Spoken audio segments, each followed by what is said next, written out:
Hello, you beautiful individuals. Um, as some of you may have seen, or at least know, I had my debate with Mr. Definitely Not a Doctor, Kent Hovind.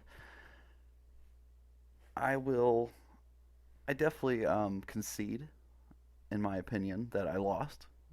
He's obviously been doing this way longer and much better debater, and quite frankly, knows more facts and information about evolution, even if he does deny them all and say they're not true for no reason.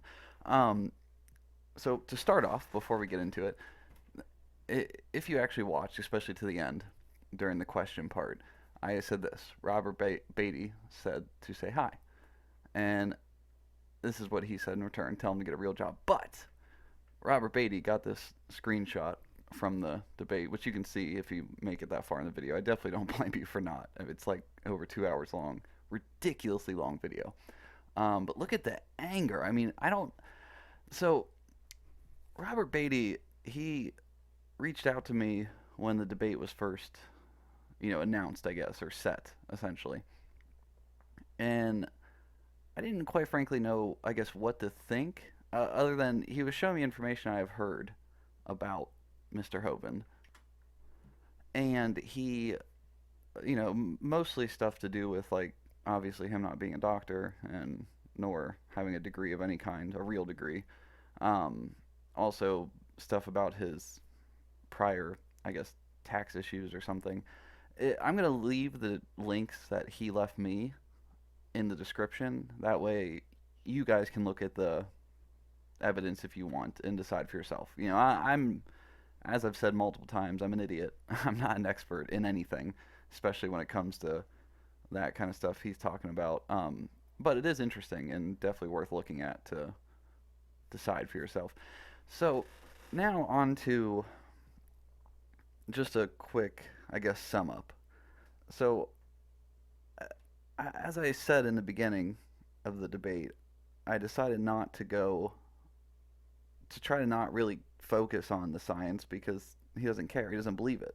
He doesn't just not believe in evolution. He essentially doesn't believe in most scientific fields of study, which he admits multiple times throughout the debate. I mean, his evidence, as he has said, his belief is that God or some being created essentially most of the life we see in one day. And then most of it died out during the flood, and then, except for some that got saved on the ark, and then it came back somehow. Plant life and, I guess what you'd call animal life. I think that's ridiculous. I mean, obviously, it's not logical in any way, and it doesn't follow suit with any of the science and evidence we see. And he just doesn't care. He just will keep repeating the same point over and over again and try to avoid questions. I was just trying to get him to answer as many questions as possible about his view because I just wanted to know more about it. And plus, I still hold that, in my opinion, it was evolution on trial, and I was defending it. He was going against it, prosecuting it, if you will. And if it is on trial, then just like the trial system here in the United States, it's innocent until proven guilty. So the burden of proof relies on him. It relies on him regardless because he's in the minority.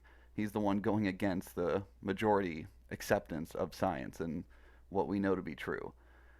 And he provides no evidence for it. His evidence is the Bible says this or God did a magic thing. And that's it. So yeah, I mean, that's the thing. There's no real winning against it because you can't change his mind. And the thing is, like, I could have my mind changed. I don't necessarily say there is no God or there is because I don't know. I've maintained that and I will. I definitely have a hard time accepting or following any one religion because that's, in my opinion, that just gets into too much detail and most of it is kind of gibberish. It just doesn't make a lot of sense unless you interpret it, or if you're like him, you interpret it literally, and then you have even more problems. But that's neither here nor there. I yeah I 100% will, as I said in the beginning, accept that I lost, and I have no issue with that. I it was my first debate. I was definitely nervous, and yeah, it was still fun. I would do it again. I would even debate evolution with him again. I'd prefer to do old Earth versus young Earth if I had my choice. They do give you a pick, but like it's essentially just how you want the title of the debate worded. It's all evolution. It's just I picked evolution on trial because I'm not an expert by any means, but I figured at least this, in my opinion, it should have been him trying to disprove evolution. But that's how I saw it. He saw it differently, and there's no problem with that. It was still interesting. I appreciate him and Donnie for allowing me to do it. I appreciate anyone who watched, and especially I always struggle with names. Lear King 45. He or she, don't know, showed up and commented and stuff, and that was cool because you've commented on a lot of my videos, so I really do appreciate that kind of stuff. And I'm sure there was more. I haven't went through the comments. I do want to, as I said, I do have a job and a kid and stuff, so I don't have a lot of time. But I do want to. I'm gonna make a future video where I reply to as many of the comments and questions as I can, and do some research and try to reply to them as scientifically as possible. Again, not an expert. Also, just other questions that I've gotten on other videos and stuff, but that'll be coming in the future. This will just simply be, I just recorded the debate. I'm just going to put it out as it was, no editing or nothing except for this beginning intro, and I'm sorry for having it be so long. I just, the video's already long enough, but just wanted to put my point out there and how I saw it. Definitely feel free to comment below and let me know why I'm wrong, or reason, or things I could have said and done differently to go against him. That's always cool. Always open to any suggestion of someone to react to, reply to, or games to play, or any video idea, really. I mean, I just like making stuff, and that's why I do it. I also, do have an issue with what I consider misinformation, which is what he does. As I said, I do consider what he does dangerous and disgusting, not only to science, but to religion as well. I'm not the only one. I mean, there are scientific-minded people and religious-minded people and people in between and on both sides, whatever, that also find what he does disgusting and just wrong. So, yeah, he's in the minority. As I've said, the burden of proof lies on him, and he, yet again, has not provided any evidence. But a nice, at least, I don't know if it's a win, but something I really enjoyed. Something like this, where you can definitely tell the anger in his face. I mean, he tried to mask it with a smile, but there's certain things you just can't hide, and that pure anger. I mean, it just is.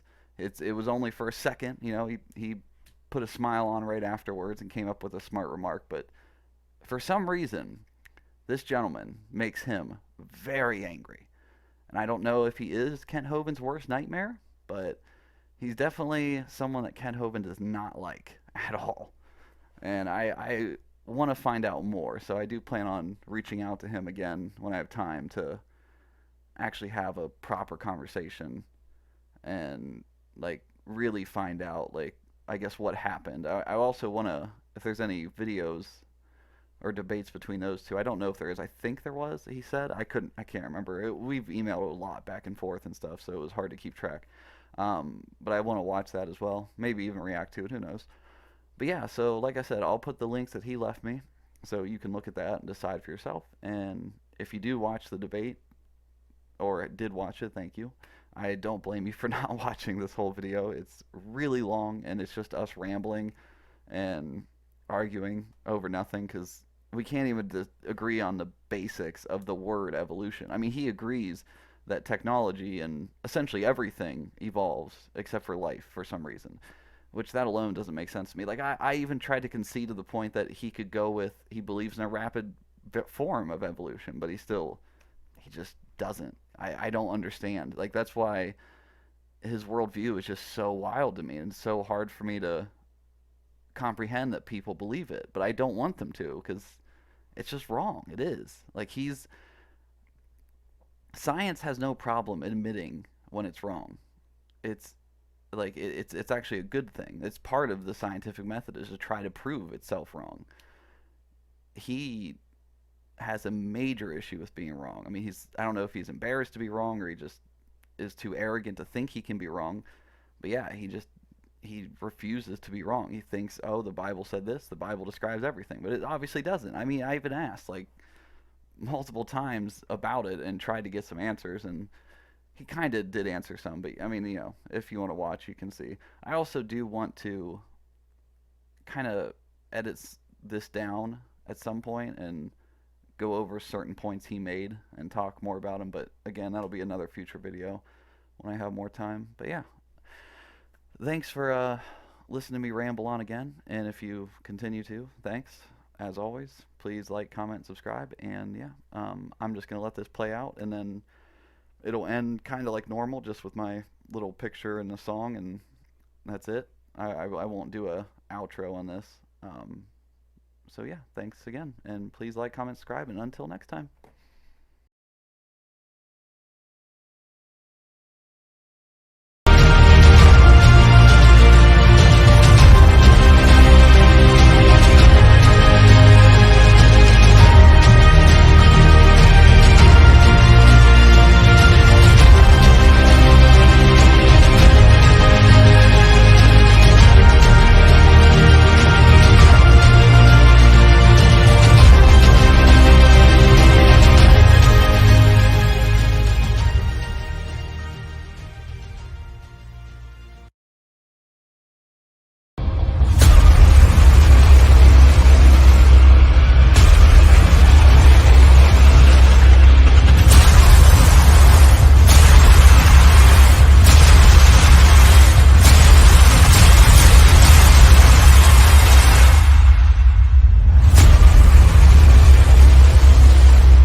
All right, looks like we are live. I want to welcome everybody to Standing for Truth.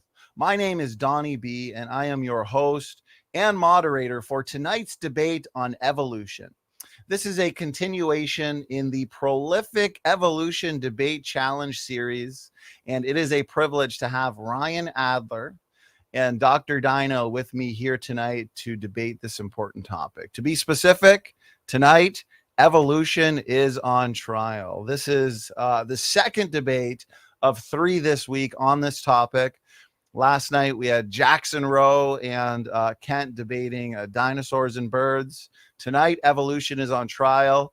And then on Friday, we got Mark Reed here who will be debating Kent on, is there reasonable evidence for biological evolution? Now, before we get into the debate and the fun, Ryan Adler, I want to thank you so much for giving us your time for this debate, being willing to engage in this important topic. Let's start with some brief introductions. Ryan, tell us a little bit about yourself and a little bit about your channel. Well, to start off, I am absolutely in no way an expert in evolution or any scientific field. Didn't go to school for it. I did go to school for psychology for a bit, but that didn't work out due to personal issues with, sick relatives and stuff. Not important. Other than that, I just a pretty normal dude, I guess. I climb cell towers for a living, have a 3-year-old fiance. From Ohio. My channel, I like to mostly try to cover what I consider, or in my opinion, is misinformation. Other times it's just random video game Let's Plays and pretty much just whatever I want, I don't really have a specific idea for where the channel is going, but when I started it, or when I really wanted to take it seriously, is when I seen the debate between Kent and Professor Dave. And that one really, I don't know, something about it. It just, at that time, there was so much misinformation going around about, obviously, other topics and stuff that I'm not going to get into, but I don't know, something just set it off, and I wanted to start covering it. And I started with flat earth stuff, and then moved on to some other stuff, and eventually worked my way up to Mr. Definitely Not a Doctor, Kent Hovind. Okay, here we go. Looks like shots fired already. We'll hand it over to just a little, just a tiny bit. Kent, good to have you. How you doing? A little bit about yourself, a little bit about Dal. My name's Kent Hovind. I have 3 doctor's degrees and 1 honorary, whether you like it or not. Okay, they're not from accredited schools because I don't believe you came from a rock. So you can call me what you want. That's fine, Ryan. Okay. Let's see. I've been a Baptist preacher 48 years, taught high school science and math for 15 years. I believe the Bible is absolutely true. I'm sitting in Genesis Baptist Church in Lenox, Alabama, and we have all kinds of fun stuff to do here. We believe in science. You know, there are laws in the universe, like the law of gravity. I got a short clip I want to play that's just incredible. The guy that did this blew my mind. Where do laws come from? Laws come from proven evidence over time that... No, the laws themselves, where do they come from? Where do the laws of nature come from? Laws of nature come from men who have definitively done the same experiments with the scientific method. No, I don't mean us discovering the laws of nature. The laws themselves, the force of gravity, electromagnetism, the strong and weak nuclear forces. Why are they there, and why are they so persistent and consistent? I don't know. Well, see, I'm saying that's the product of a mind. Laws come from lawgivers. And the reason why the laws of nature are so consistent and precise is because this universe was put together and fine-tuned and sustained by a mind. And that's why we can do science. We can't do science if the laws of nature changed every 10 minutes. That's true. So I'm saying to get behind all this, there's a mind behind the universe. And that's why science makes sense. Amen. Science makes no sense. The evolution certainly makes no sense. There is no scientific evidence for evolution whatsoever. It's the dumbest religion in the history of the universe. That's my humble opinion. We'll defend that position tonight. Go ahead, Ryan. Okay, thank you, Kent. And also thank you, Ryan, for the introductions from the both of you. So for the audience sake, we are going to do what we typically been doing, keeping it, engaging, free-flowing, and organic between the debaters. We will have, let's say, between 8 and 10-minute opening arguments just to kind of, set the foundation for what we are going to be discussing tonight. We will allow Ryan to kick us off with that. Whatever's not used, of course, we'll just throw into the discussion portion. And once we hit the hour mark, we are going to jump into some audience questions. So typically for these evolution debates, we get a large audience with a lot of questions. So it's nice having 20 to 30 minutes to engage those questions. So to the audience, make sure you're tagging me with your questions at Standing for Truth or at Donnie, and that way I won't miss them. Okay, with that out of the way, let's hand it over to Ryan. Ryan, whenever you're ready, we'll give you 8 to 10 minutes. Go ahead.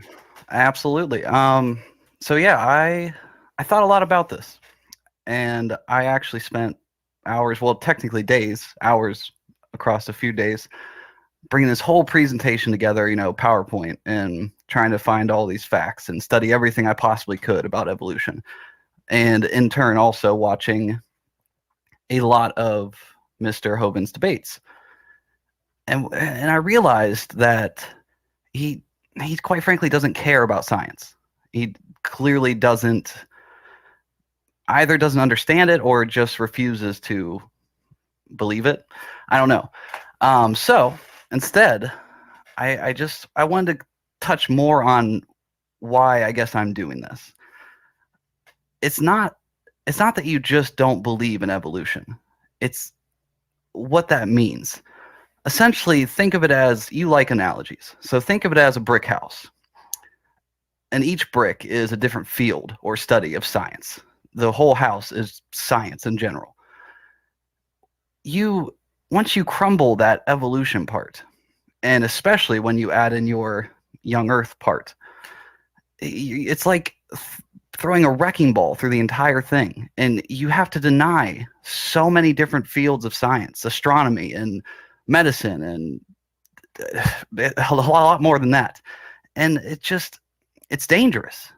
It's dangerous to the future generations that could have grown up to go and study and come up with this, great new discovery. And now they might not, because they've been indoctrinated to believe the world is only 6,000 years old and evolution isn't real, and they shouldn't trust science, and essentially is what's going to happen. And not only is that dangerous, I just think it's disgusting. And along with the religion part too, a lot of religious people are scientists, a lot of them, and they still believe the earth is 4.5 billion years old, and believe that animals and plants and life in general evolves. And that is because everything evolves, not just life. I mean, ideas, language, technology. Evolution is not just connected to life, it's to everything. And to say life doesn't evolve, I mean, for one, the main reason it doesn't make sense is let's go with what you say. Let's say 4,300 years ago there was this big flood, and once that ship crashed upon that mountain, all the life came down, somehow not leaving a fossil trail along the way, but whatever, we'll ignore that. Then they evolved into all the species we have today, all the different kinds, if you will. And that means that essentially every day from that point till now, we would have had to have around 10 to 15 new species or kinds every single day. It would be a huge thing. I mean, it would be so normalized too. We would just be talking about, oh, look at all these new species we found today. And we don't, because that evolution didn't just take place in 4,300 years. It took place over millions and billions of years, but obviously you don't believe that. So you believe in evolution regardless of whether you claim to or not. You just believe in a very accelerated version of it. And it just, I don't know. To me, the logic doesn't make sense. To me, if there is a creator or designer, if you will, it makes far more sense that at one point he, she, it just went and kickstarted the universe and let the laws of the universe decide everything that has happened today. I mean, even if you take the Bible literally, okay, there's one passage or in Genesis it says, I think on the third day, and I could be wrong, obviously not a theologian, not a Bible expert, but it's essentially something like, then the earth, came forth and created plants and after their kinds and all that stuff. And then after that is when the space and the heavens were created, which that doesn't work. I mean, in astronomy, for example, there are stars that are galaxies that are farther than 6,000 light years away. So they're farther than you claim the Earth is old. And we wouldn't be able to see that light if the Earth was only this old.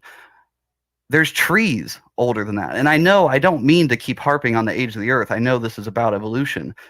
But the only reason evolution doesn't work for you is because you don't have the time scale to make it work because of your belief in a young Earth. And I don't know.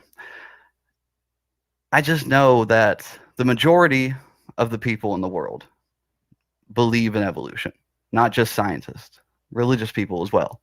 The majority of religious people don't take the Bible literally. It's interpreted, and they still believe the world is this old because it is. You can't deny radiometric dating. You can't deny the fossil records. I know you will, and you'll claim, oh, this fossil, you can't prove that it had an offspring or whatever. And that's obviously, I don't need to explain why that's dumb, but it is, because clearly one fossil doesn't represent the entirety of the population. But it still gives you a glimpse into how that particular creature evolved, especially when you find another fossil later on with just a slight difference, and then another slight difference. And then, yeah, but again, that doesn't work with your view of this old Earth.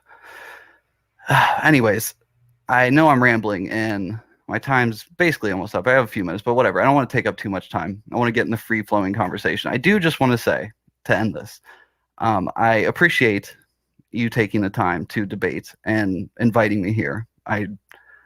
If I come off as snarky or just a jerk, I mean, quite frankly, I am. But I do still, I still appreciate being here. I respect what you do, even if I think it's completely wrong and ridiculous. I mean, at the end of the day, you're doing it to make money. Nothing wrong with that. I get it. We all got to make a living. So yes, thank you for allowing me to be here, and I'll let you go now so we can move into the free flow conversation of things. Okay, Ryan, thank you so much. Let me stop the timer. And I do want to remind the audience, make sure you're tagging me with your questions. I've already got a few saved, so thank you very much. Kent, we're going to hand it to you. Let's say up to 10 minutes. and then whatever's not used, or I should say right after that, we'll just get into the free-flowing discussion. So Kent, whenever you're ready, the floor is yours. Okay, well, thank you so much. And Ryan, I thank you for doing this also. And I can handle the snarky, no problem. I do it regularly. No, I enjoy it, actually. So let's see, you brought up about 40 different points. I'll try to cover most of them.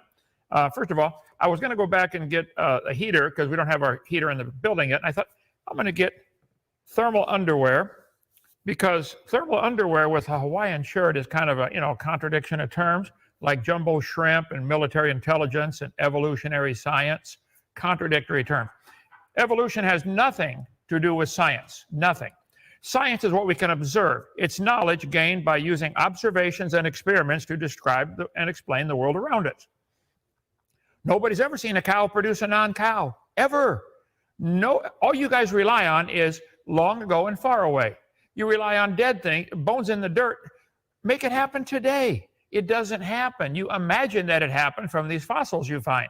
And arranging them in some kind of order is ridiculous. Okay, so the scientific method, cows produce cows. Okay, that's a theory. Okay, so you make an observation. That's all we ever see. Cows make cows.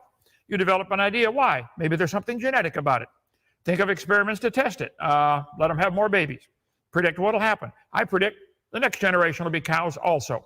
Observe what we see. Wow, it's a cow. Okay, modify the idea if the predictions are wrong. Nope, they were right. That's all that ever happens. Cows produce cows, so it must be genetic. You can keep breeding them and test it. They've been doing this for years. All the farmers in the world do this, whether it's plants or animals. The babies will be cows, and they're always cows. Seems to work, always. Same thing with apes, or anything you want. They make these lines on paper connecting the various different chimpanzees and monkeys and apes and humans. This is not science. This is a religious belief. Science comes from the Latin word seer, to know. What do we know? We know cows produce cows. You do not know cows came from an amoeba. And you talk about all the animals coming from animals on Noah's Ark and how many species that would be per day or something. Ryan, you believe they all came from rocks, which came from a dot of nothing. And you talk about the speed of light from the stars getting here. Ryan, your religion teaches the universe in a billionth of a billionth and a billionth of a second. The universe was smaller than a proton, and it expanded to 56 billion light years across. Maybe they've increased the number now. The distance across the universe that they're saying now is way greater than the age they give for the universe. So you got a much worse problem, much worse than stars giving their light to the earth.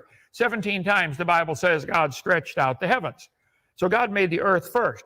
And you're right, he made the plants, and then he made the sun the next day. Plants can make it with no problem one day with no sunlight. Not a problem at all. But you want to make these plants all come from an amoeba, which came from a dot. Stop and think. I don't understand how you guys can't get it, but okay. Religions attempt to understand and explain the world, but religion is not considered science. Right. Evolution is a religion. It's not science. Science is what we can observe and study and test and demonstrate. It's knowledge gained through study.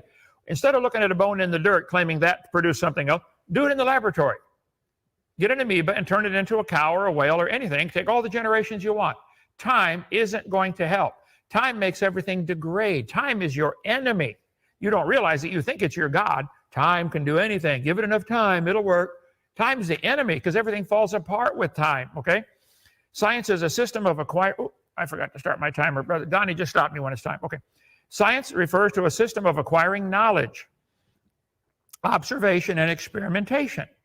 All observation says dogs produce dogs, cows produce cows. Nothing evolves. Nothing.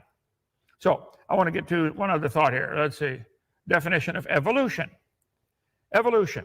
The process by which different kinds of living things are thought to have developed, and diversified from earlier forms during the history of the earth. You can believe whatever you like. Okay, that's a process that they think caused it. We don't observe it. This is why it's not part of science. The gradual development of something, especially from a simple to a more complex, I would say the cars have evolved from the horse and buggy to the modern, Corvette, Jaguar, whatever you want to use. But that was with a lot of intelligent input. Every step of the way, there was some intelligence behind that. And we don't see any animals evolve into anything else. You imagine that it happened, but it's just simply not science. Evolution is a process of gradual change, takes place over many generations, during which species of animals, plants, or insects slowly change some of their physical characteristics. That's questionable. Are there limits to the changes? Just, are there limits? They've got rodeo in Texas where they ride cows and jump them over fences. I got a video of a cow jumping over a 6-foot fence.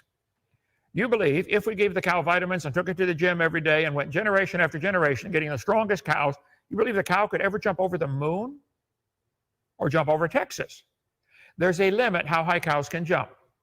Is there a limit to how fast humans can run? They've got the 100-yard dash down to what, 9 seconds now or something like that, okay? Do you think they'll ever get it down to 1 second? Or is there a limit? This is what you guys refuse to understand because you don't understand science. Yes, variations happen, but there's limits. There's 4,000 different species of potatoes now, and they're still potato. 339 recognized breeds of dogs. They're still dog. They got little dogs like the Chihuahua, big dogs like the Great Dane. There's a limit. They're never going to get a dog as big as an elephant or as big as the moon. You guys will not admit the variations are limited and they're always the same kind, just like the Bible said would happen. Same kind. You can look up the definitions of evolution. It is something that is believed. It is never observed. Descent with modification from pre-existing species. All we've ever observed is the descendant is the same as the mom and dad, same kind, recognizable as the same kind. You don't see it change to anything else.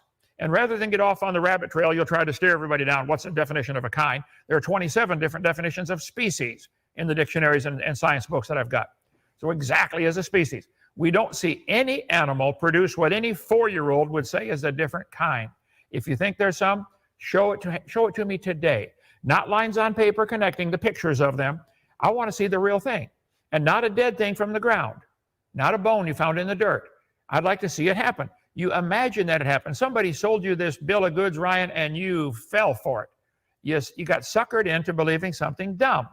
So evolution has 6 different levels or stages. The atheists hate it when I do this, but you have to have cosmic evolution. Where did time, space, and matter come from? Where did these laws come from? The law of gravity, who made that? What exactly is the law? Give me a jar of gravity and paint it red. What exactly is gravity? What exactly is light? Give me a jar of light. See, there's a lot of things where you have laws, the Boyle's law, the laws of inertia. Where'd the law get? There has to be a lawgiver outside of the universe. There has to be a God to create time, space, and matter. You guys want to create time, space, matter from a dot smaller than a proton. How can you possibly believe something so stupid? It's dumb. There's no kind way to say it. And that Big Bang made everything expand faster, way faster than the speed of light. The Big Bang, according to your dumb theory, says this dot of near nothing expanded at incredible speeds to become the whole galaxy we have today. So we talk about the first law of thermodynamics, how that it cover that some other time. These laws had to be created. Let me get to the big chart here. Here's the problem. We observe what we call variations within the kind. But you guys have to have an explanation for cosmic evolution. Where did space come from? Does space have an end? If space ends somewhere, what's on the other side? Where did matter come from? Where did time come from? We're stuck in 2022. You want to go back, 14.772 billion years or 13.772 billion years ago. What was before that? Was there no time? Was time actually created 13.772 billion years ago? Was space created? Was matter created? From where? My Bible answers that in 10 words. In the beginning, there's time. God created the heaven. There's space and the earth, matter. God, outside of time, space, matter, created all 3. I can worship a God like that. Then you'd have to have chemical evolution. Your Big Bang. 1 minute. Your Big Bang made hydrogen and helium and some lithium. How do you get platinum, silver, and gold?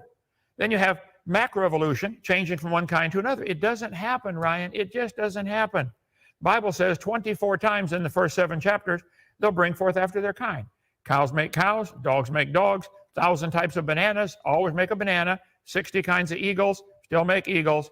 It just doesn't happen. I've got a long list of things you said that I'm going to try to comment on later, but I ran out of time. I just thought I'd tell you about the shirt. You're the one that doesn't understand science, son. I understand it really well. Science is what we know. We observe. We know bananas make bananas. We don't know bananas and cows are related, like your chart shows. Go ahead.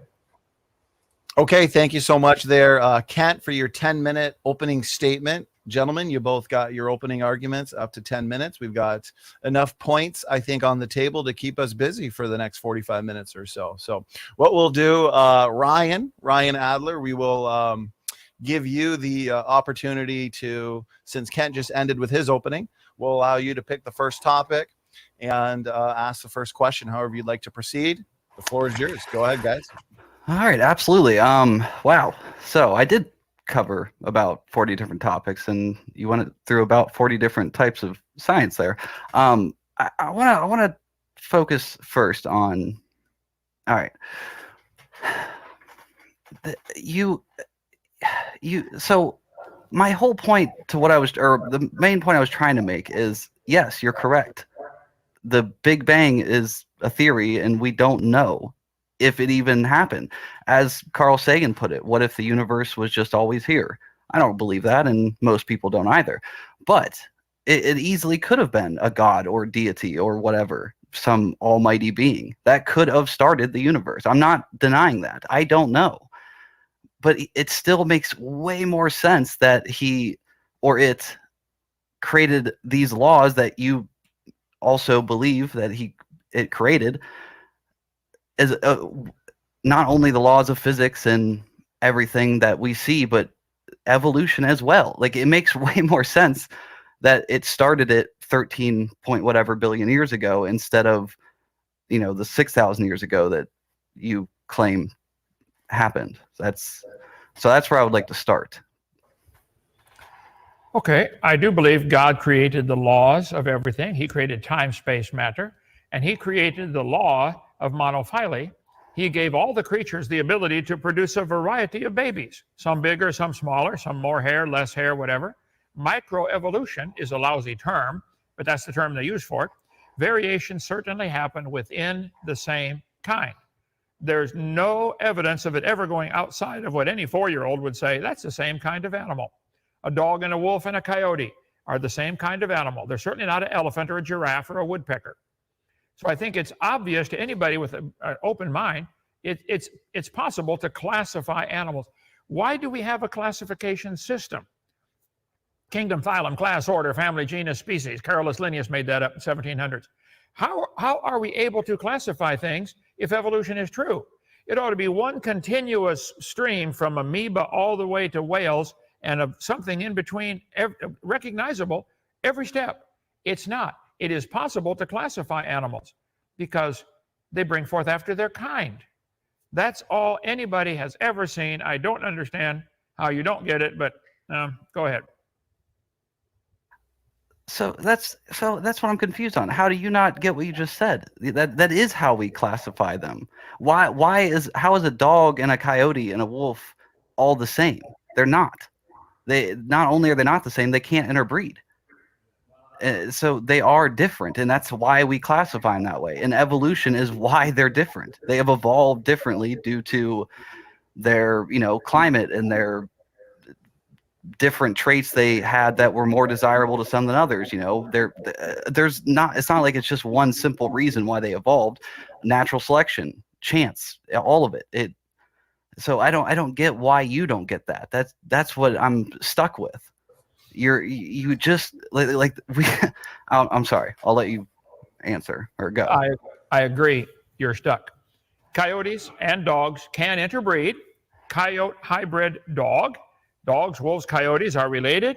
Let's see. Oh, brother, I've got the wrong one here. So I've got a whole series of evidence from different animals that have been able to interbreed. Coyotes, dogs, wolves can all crossbreed. Okay, they normally don't, but they can. I know this: coyotes and pine trees can't.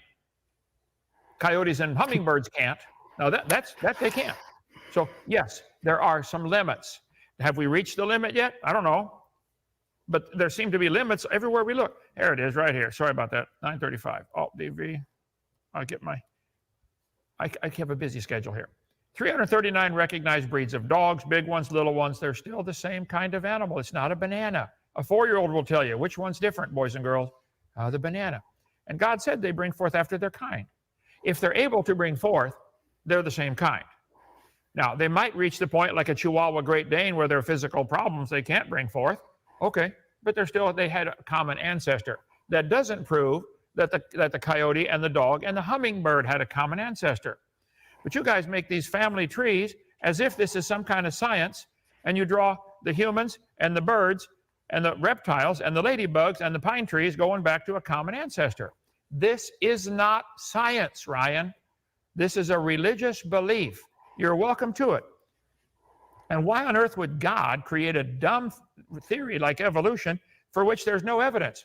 My God made it right first time. They didn't have to struggle and survive. He made everything perfect. This man messed it up, but he made a perfect creation. And he's going to make another one here one of these days. I'd like you to join me and live there forever with the Lord. So I'd like to win you over. Go ahead. Well, I mean, once again, so where does all the life come from? Did he create it all at once? Did he start with a particular type, or did he start with a single cell? I mean, that's where did it start? What was first? Well, he's told us very clearly in Genesis, he started by making each of the kinds. I don't know. There's a website called baraminology.com. Baramin is the Hebrew word for kind. These guys study how many kinds of animals had to be on the ark. I think the current estimate is about 8,000 kinds of animals. From those 8,000, you can develop hundreds of thousands of what we call species. I don't think the animals care whether we classify them in a different species or not. Dog and wolf are different species. They can still interbreed. See, the animal, we're putting our classification on them. They don't care. Turn all the animals loose in the woods, they'll find what's their own kind. The coyotes will show no interest in the oak trees at all, other than to pee on it. They want to mate with another coyote. So they'll tell you the kind. Come to our barn, turn the animals loose. The goats show no interest in the rabbits. They want to find another goat. It's so obvious what the same kind is, but you guys want to draw these charts and make a shark related to a fern and a starfish and an octopus. Do you think you are related to an octopus, Ryan? Absolutely. I think we're all related, not only because of evolution, but the genetic code within all of life. And that's just the life we found here. I mean, the potential of finding life other places in the universe would definitely put a little damper in your theory there. But it's still... Wait. You said if we find life somewhere else in the universe, that would put a damper on my theory? Yeah. How would it not? Well, first of all, have they found life anywhere else in the universe? That's why I said if. Okay, so the answer would be no, they have not, okay? And the God that I created can do whatever he wants. He could have made life somewhere else. He gave us a book that says he made it all right here, and Adam and Eve are the mother and father of all humans. So I don't think there is. They've been looking for a long time, spending a whole lot of government money trying to find it, and so far, nothing. So I don't think they will. If they did, it wouldn't hurt my theory at all, though. Well, so once again, as I asked just a minute or two ago, what was first then? Where did it all come from? Like, did he just boom, create all these different kinds at one point? And if so, Absolutely. why do we not observe that? Why do we find fossils that are older than others? And why do we find examples of life that only existed in the past but not now? Why do we find life that particular types of life and particular subspecies in certain parts of the world as compared to the other? How did all of this happen in 4,300 years? You claim that's a long time, but it's not. I mean, it's just not at all. Well, first of all, it's hard to imagine Columbus finding this place 500 years ago. It was 500. That's not imagined. That's not hard to imagine. What do you mean? No, I'm trying to get you to understand. 500. He didn't find this place. Okay. He stumbled upon it. Right. He didn't even think he was here. Right. There was people here before him, and there was people that found it before him. Right. You're missing the point. The Columbus came over to America 500 years ago. That's a long time ago. 500 is a long time. No, it's not. That is not a long time ago. Okay. That is, how is that a long time ago? That we have so... Okay, like I said in the beginning, if this came from 4,300 years ago, why have we not been finding 10 to 15 different kinds of animals every day? And once again, I ask, more importantly, this is what I want you to answer, what was first? Was it all first, or Was there an example of a life that was first? Because there has to be something that was first. We find stuff older than fossils, older than other fossils, different types of life, older than other different types of life. I'm trying not to say species because I know you claim it's a slippery term, like kind isn't somehow, but still, like, please. Sorry. Okay, Ryan, we got about 8 topics going. Let's just go one at a time. Okay, I believe God created maybe 8 or 10 or 15,000 different kinds of animals, and they have diversified into what we have decided should be called a new species: dog, wolf, Okay, but coyote. did he create that at the same time? Yeah, well, in 6 days, he created everything. No, it says on day 3. I thought is when life. Day 3, he made all the plants. Day 4, he made the sun, moon, stars. Day 5, he made the fish and some of the birds. So okay, wait, stop. How did he make the plants before the sun? Was photosynthesis not a thing back then? Right. No, as I said earlier, plants can make it one day with no sun, no problem. He made the plants before. Okay, the so sun. so why then? What was a day? There was no sun. A day of now is just one revolution of the Earth. But why was the Earth revolving without the sun? There would have been no gravity acting upon it. It would have just been standing still. A day is determined by one spin of the Earth. Our day That's why I starts said one revolution of the Earth. Like right. one Our spin. day starts at midnight. The sun's not even out. Yes, it is. It's out on the other side of the Earth. Well, but we start our day at midnight. The sun's not out. You're missing the entire point. God made the plants on day 3, according to the Bible. He made the sun on day 4. But the bigger picture here is, I'm not asking everybody to pay for my theory and religion to be taught in schools. You are demanding that your dumb religion of evolution be taught to everybody, and they can't get their peer-reviewed articles published unless they bow down to that dumb idea that everything is related, like these charts show. You're the one pushing You can your get religion. any peer review article published. What are you talking about? As long it has to be peer reviewed. What do you mean? You can get anything peer reviewed if you want it to be. You yourself can absolutely have articles peer reviewed. I don't recommend it because it goes against pretty much all of science, but you can. And regardless, as I said, so let's go back to that. He created all the plants on day 3. So is that every plant like that we have now, or is it just a few of them? And then hold on one second. So then 4,300 years ago, all the plants would have died. So, or maybe not the ones in the ocean, I suppose, but the ones on land would have died, even though somehow we have trees alive today older than that flood. Even one that your channel just recently released a video on that you claim was only 4,300 years old, even though it's closer to 5,000 years old because it's about 4,800 years old. I don't know if that was just a you just mistaken, or the person on there, I can't remember his name, mistaken, or if it was a deliberate lie. One topic at a time, please, okay? Don't slap and run.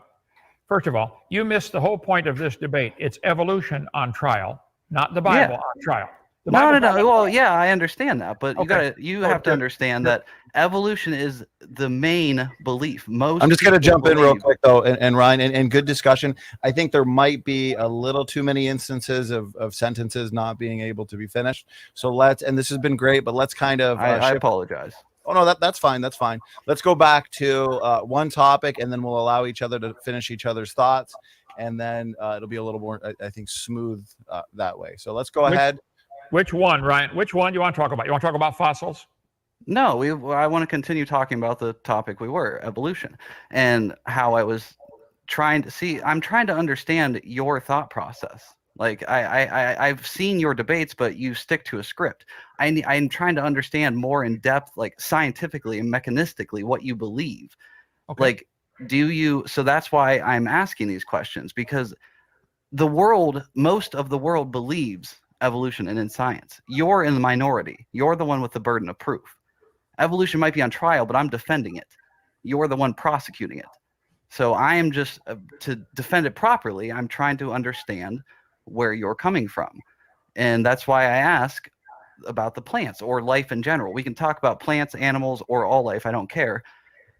It had to have started from somewhere, and you're claiming that it all started on one day. And that's just ridiculous. We know that things are older than that. We know that tree in your video, for example, is older than that. So this is the topic I want to stick on currently.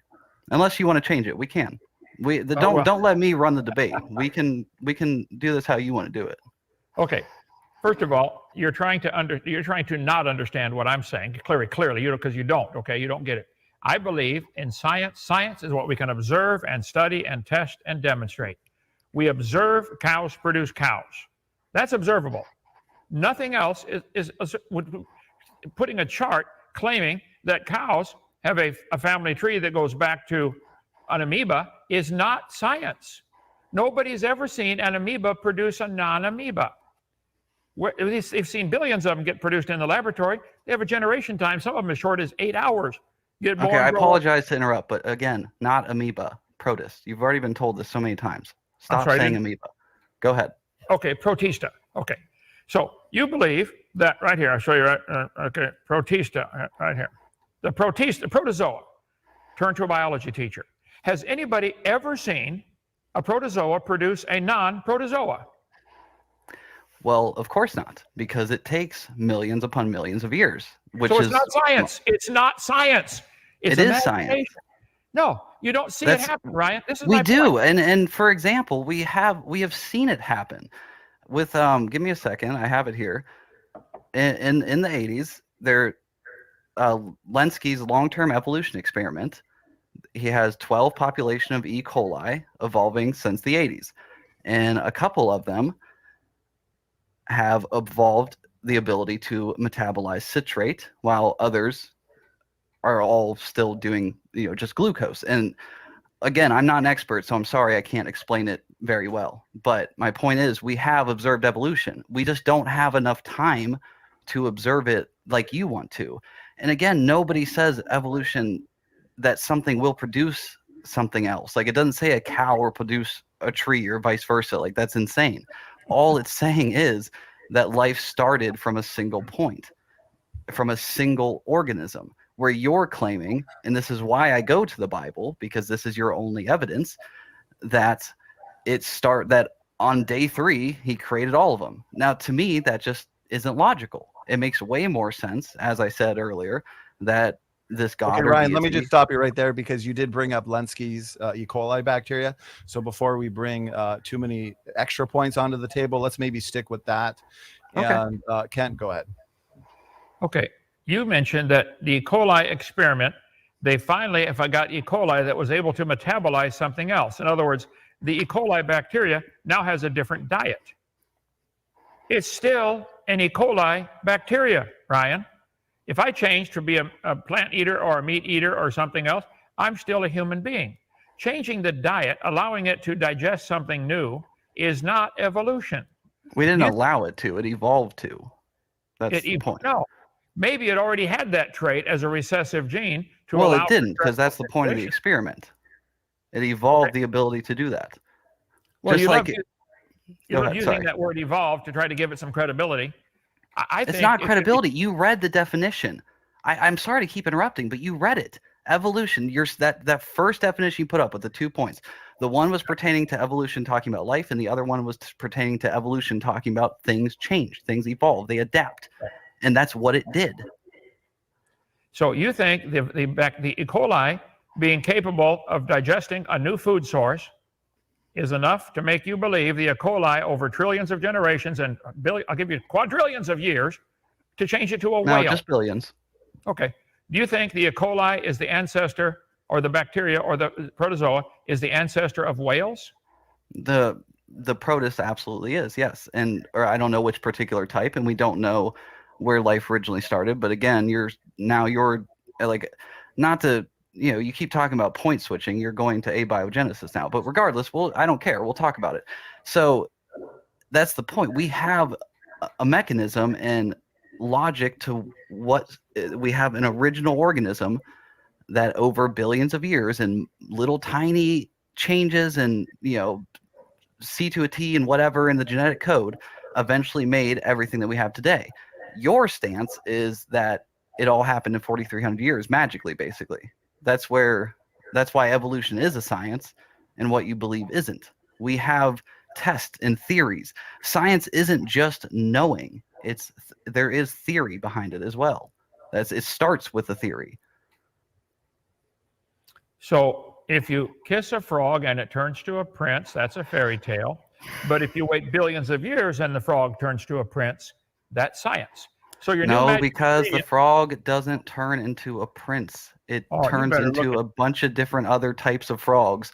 The protist doesn't turn into a whale and then a human or whatever. It turns into another single cell organism and then another and then maybe a multicellular organism. Then that turns into another one and another and another and another, and it keeps going over. This is why it doesn't fit with your theory, and this is why you not only not offend. I mean, that's the wrong word, but why it's disgusting that you miscredit not only science but religion as well. Religion can be a beautiful thing, and you're making it ugly and making it even more illogical than it already was. Well, this is why they call me the atheist's worst nightmare. Got it. I'm trying to get you guys to stop and think. Don't say you has- guys. I'm not an atheist. I don't Okay. claim to say there's no God.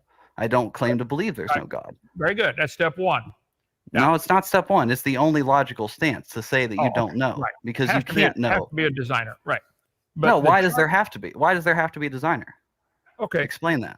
the charts show to the kids in school that all life forms came from a single cell, whether it be a protista or an amoeba or a bacteria. There's 20,000 different kinds of single-celled organisms. Pick one, okay? The textbooks say all the many forms of life on Earth today descended from a common ancestor found in a population of primitive unicellular organisms. Unfortunately, no traces of those events remain. This isn't science. You don't see it. You can't prove it happened. These family trees are pure imagination.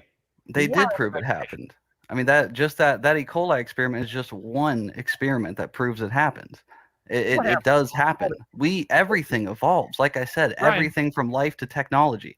But regardless, okay, then why is it all designed? Where is your evidence for that? You're the one Right. prosecuting here, Kent. I'm You're- defending. You're going on to another topics again. Donnie, we got to slow this down, stick on one topic. So are you. said- What are you talking about? You're jumping Okay. all over the place. You Because went from you're- talking about this tree to Ryan, you went you brought up religion Ryan. too. Ryan, you went first in your 10-minute opening and brought up 20 topics. One topic at a time. Where is the evidence for any animal producing a different kind of animal? What's the best one you know of? An E. coli getting a new food source and still an E. coli? Is that the best evidence you've got? It might still be an E. coli, but it's a different type of E. coli, a different species, if you will. But I don't want to say that because you say it's a slippery term. So once again, like we haven't had enough time to observe this. That's the whole point. Like that's what I still, you claim I'm going on a different topic, but you are as well.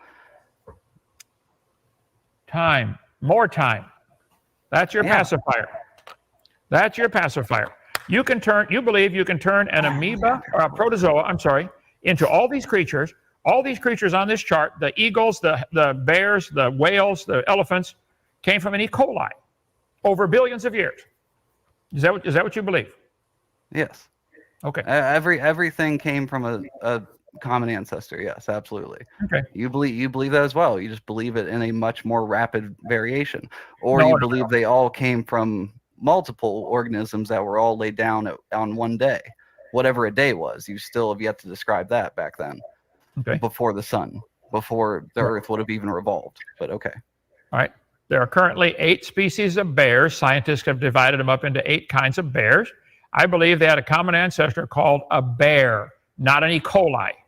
Okay? There's 335 species of varieties of dogs. Any dog breeder will tell you, had a family tell me, said, bro, we've been in the dog breeding business for 100 years. I can promise you, these folks said, you give us 20 generic mutts. You pick out any mutts you want. We can selectively breed, and in 100 years, we'll bring back the Chihuahua, the Great Dane, and everything in between. But it's still a dog. You can't go outside of dog when you crossbreed. 500 But it's a species. different kind of dog. They're just still like it's- dog. They're still But it's a dog. different kind of dog. It has a different genetic code. Like it is different. So why is that not a different kind? What then? That's why you said in the beginning you didn't want me to bring up the definition of a kind, but that's where you're falling short. Then what? So what is a kind? Is a kind just a dog and a bear are two different kinds? So that, or is a Great Dane and a Chihuahua a different kind? If it's not, why does it have different genetic coding? Why do they obviously look completely different and whatnot? I did answer that very clearly. If you turn all the animals loose, they will pick their own kind. The dogs do not show any interest in the bears other than to avoid them. And the bears don't show any interest in the cows. There are 400 species of cows, cattle breeds they call them. They're still cow. The males of every one of these knows which one's the same kind. Do you show any?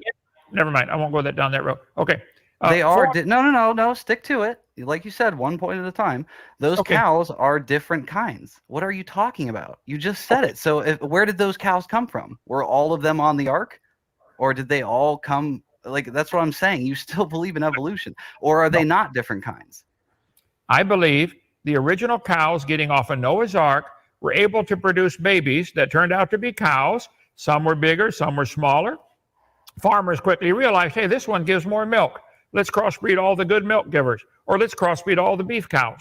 And they have developed breeds of cows. They're still cows. They still had a common ancestor, a cow. So That's not evolution. Are different breeds not different kinds? And that is evolution. That's actually a type of man-made evolution, essentially. It's not a different kind. Is it a cow. So they're not different kinds. So those different breeds, as you call them, are not different kinds. They are not different species. They are not different kinds. Don't use the word species. Okay, fair. So they're not different kinds. So that's where I'm struggling then, because why did they not? Let's stay away from cows for a second and go to any other animal, wild animal preferably.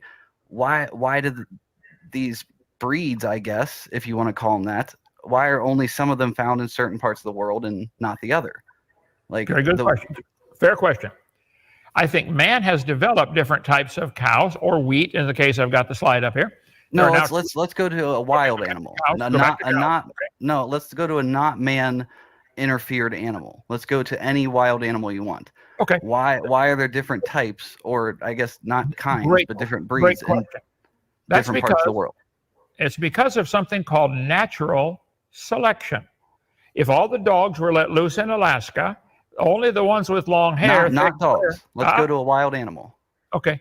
Nature would select the ones to survive that can handle that environment. If all the dogs were turned loose into, or the cows were turned loose into the desert, many of the breeds man has developed would not survive. Natural selection works. Artificial selection works. But it's a selection process. It doesn't create anything. It selects which ones survive. Oh, it does. It creates different types of breeds. You want to turn it into a creative process. It doesn't create anything. It creates different breeds. You just said it. You said yourself that they're different breeds. They're not kinds, but they're breeds. So you're using a different word, but regardless, it still creates different breeds. Right. So what are you talking about? It didn't create any new information. It did. That's why they're different breeds. That's why when they procreate, they show up differently. Okay. In a different type of breed than the other ones, or a different kind, if you will. Like, that's my point. They do evolve. And in certain parts of the world, certain types of animals evolve differently than others. Okay, Ryan, here I have 6 different breeds of cows. Which one has different information that the other ones don't have? They all do. Yay! Then you're getting it. No new information was added. I just said they all do. They all have different information. That's not evolution. Some farmers listen, every single. Well, I'm just going to jump in here real quick, and it's going smooth, but there are some people in the chat that are saying there's a little too much interrupting. I'm not saying on anyone's behalf, but what happens? I know. I apologize. I'm sorry. I'm trying not. What happens is when there's interrupting, there's echo, and it's hard to hear each other's points. So let's just, for the remainder of the discussion, let's hand it to Kent. Kent, take as long as you need to respond. Ryan, you take as long as you need to respond, and let's go back and forth that way. So let's say Kent says something you disagree with. Don't worry. Sit back patiently. You'll get equal time to respond, so on and so forth. So we've had some good back and forth there, but let's try and do equal time now. Okay, go ahead, Kent. Okay. In all of human history, farmers have only been able to select part of an existing gene code. They have selected the cows that give more milk and capitalized on that. They've selected the gene code of cows that have more beef, and they capitalized on that. They didn't create anything. They didn't create wings on the cow. They didn't create 2 heads or 5 heads. They didn't create anything. They selected something already in the gene code. That's the case with everything, with wheat, cows, corn, potatoes, you name it. All we've ever seen is natural selection or artificial selection. Works just fine, but it doesn't create any new information. That's not evidence that the cows are related to a protozoa or descended from a protozoa. All the protozoa they've ever raised in the laboratory had baby protozoa. Evolution is something that only takes place in your imagination. It doesn't happen in science. Science, well, we can observe and study and test. Show it to me today, not given enough time. That's long ago and far away. This is a fairy tale. All you have, Ryan, is a fairy tale religion. You don't have any science to back up your theory. These charts are not based on science. These family trees they make are based on wild imagination. There's no reason to put any of those lines on this chart. Now, you might have a chart with all the bears connected to a bear. Maybe that could be proven. It could not be proven the bear came from a protozoa. Why do you believe something like that? Who taught you that anyway? Get your money back, whatever you do. Go ahead. Okay, and Ryan, go ahead, take uninterrupted time, and then we'll Yes. keep going back and forth that time. Go ahead. So once again, these different breeds, as I was trying to say, do have different information. Every tiny little mutation, doesn't matter what it is new information. And you've been told that, of course. And these cows or whatever animal you want to use, once again, you claim you want this evidence on my side, but where is yours? You don't have any, nothing at all. And why are these different breeds not different kinds when they do have different genetic information? Go ahead, Kat. All the evidence is on my side. Nobody's ever seen a cow produce a non-cow. Nobody. All the evidence points to, wow, the cows bring forth cows. And the Bible says they're going to bring forth after their kind. Maybe that's true. But see, you guys want to teach the kids that the cows came from a protozoa. Do you believe cows came from protozoa over trillions of generations? Yes. Okay, that's not science. Let's emphasize the word again. Do you believe cows came from a protozoa? No, I know they do. You know they do. Yes. Okay.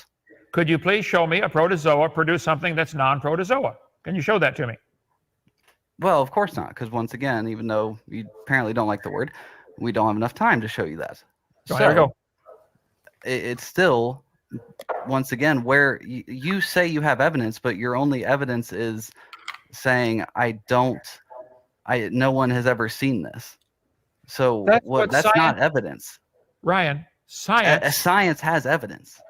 That's why I'm asking. Where's the evidence? And you said we don't have it because it takes too long. Then you don't have it. I'm saying we might not have. We have evidence of life changing. We have evidence of life evolving. But you don't believe in any of it. You either that or you don't understand it. I don't know which. But what is your evidence then? What is it? Because you haven't produced any evidence. You just said that my evidence is nobody has ever seen this animal produce a different animal, even though evolution does not say that. Millions, I'll even say billions of farmers in the history of the world have observed cows produce cows. Nobody has ever observed a cow produce a non-cow. They've observed some have slightly more milk. They already made milk. They didn't start producing, bananas growing out of their skin. No new information was ever added. It's still cow. Very much 100% recognizable by a 3-year-old with 2 functioning brain cells. It's a cow. It's only you evolutionists that have this dream. Wow, look at that. That's proof cows came from a protozoa. And you just said you believe they came from a protozoa. I'm just saying, A, that's not science. It's not observable. I think, B, it's real dumb. Go ahead. Well, I mean, you do kind of observe it though in a sense, because every life starts at not a protozoa but a singular cell organism. We all start with one cell, and then we grow and evolve into this or whatever, a cow. But still, you're not producing any evidence. You're just saying cows produce cows, and they don't produce non-cows or bananas grow on their skin. But that's not what evolution says happens. It says they change very, very minutely over an extremely long span of time. So that I don't know. I don't get. Ah, yes, here we go with the pacifier. I do appreciate the different prop. I gotta say, it's better than the SpongeBob thing. It does make you look way more ridiculous. So I do like that. All right. Well, thank you for admitting about 8 seconds ago you really don't get it. I understand. You really don't. You said a single cell grows into a human during fertilization, sex process, etc. I agree. That's because it's following a design code. It's already coded into the genetic code of the sperm and the egg to all the way to produce a human. That's not evolution. You said that's evolution? For a single cell, sperm and an egg to unite and turn to, that's not evolution. That's following. No. It's not evolution. I agree. Good. I'm just saying it's a type of way, I guess, to see it. Is again, you can't, because like I said, there isn't enough time. And there you go. That's my whole point. But still, I don't know yet. So where is your evidence that, on the contrary, that all these breeds or kinds or whatever came from, your 4,000 years ago or whatever? Where is that evidence? Once again, you're off topic. It's evolution that's on trial. Where's the evidence of an amoeba or bacteria or protozoa or E. coli producing something other than the same kind? You and I, we're the evidence. That's part of the evidence right there. Us being here. Getting an E. coli to now develop a new diet that can eat something else, it's still an E. coli. It didn't change to something else. There's no new information added. It is. That new information is why it can now metabolize that. I suppose I could learn to make myself eat onions if I hate onions, but I probably could make myself learn, okay? But I'm still a human. The E. coli did not produce anything other than baby E. coli. Yes, that then changed with new information to be able to metabolize differently. It evolved to a different type or kind of E. coli. That's the whole point. It's still an E. coli. Do you think it is, but it's a different kind? No, it's a different breed of E. coli. Let's call it a breed, like the cows. They are still cow. Let me put the picture up again. Maybe you'll get it this time, because you're right, you don't get it. Would you say all of these would be in the cow kind? No, I would say they're all different kinds of cows. Why do they call them cattle breeds? These are dairy breeds. They give more milk. Well, that's just cows, though, too. Like, I mean, every there's still species and subspecies to every type of life, and that's the whole point. Like, for your view to be true, it would have had to have happened so rapidly that we would notice it, but we don't, because it happened over billions of years. Oh no, we do notice the changes, and we notice they are limited. They try to get smaller and smaller dogs. They reach a limit. Wow, we can't get past, the toy chihuahua, whatever. Why don't they get a dog as small as a flea? There are animals. Who says they can't? Well, they haven't. They've been trying. Have they? Is that a thing people are trying? A lot of dog breeders. People love to buy them little toys. They want to get a dog as small as a flea? They try to get the teacup chihuahuas, and they get a bunch of money for them. Ask any dog breeder. These are unique brand. Like my wife has a Pugly Ugly, She likes the thing. Completely useless dog. Through crossbreeding, they developed a dog that's now useless. Okay, but it's still a dog. Why is it useless, though? Is it because it has new and different information than some of its ancestors?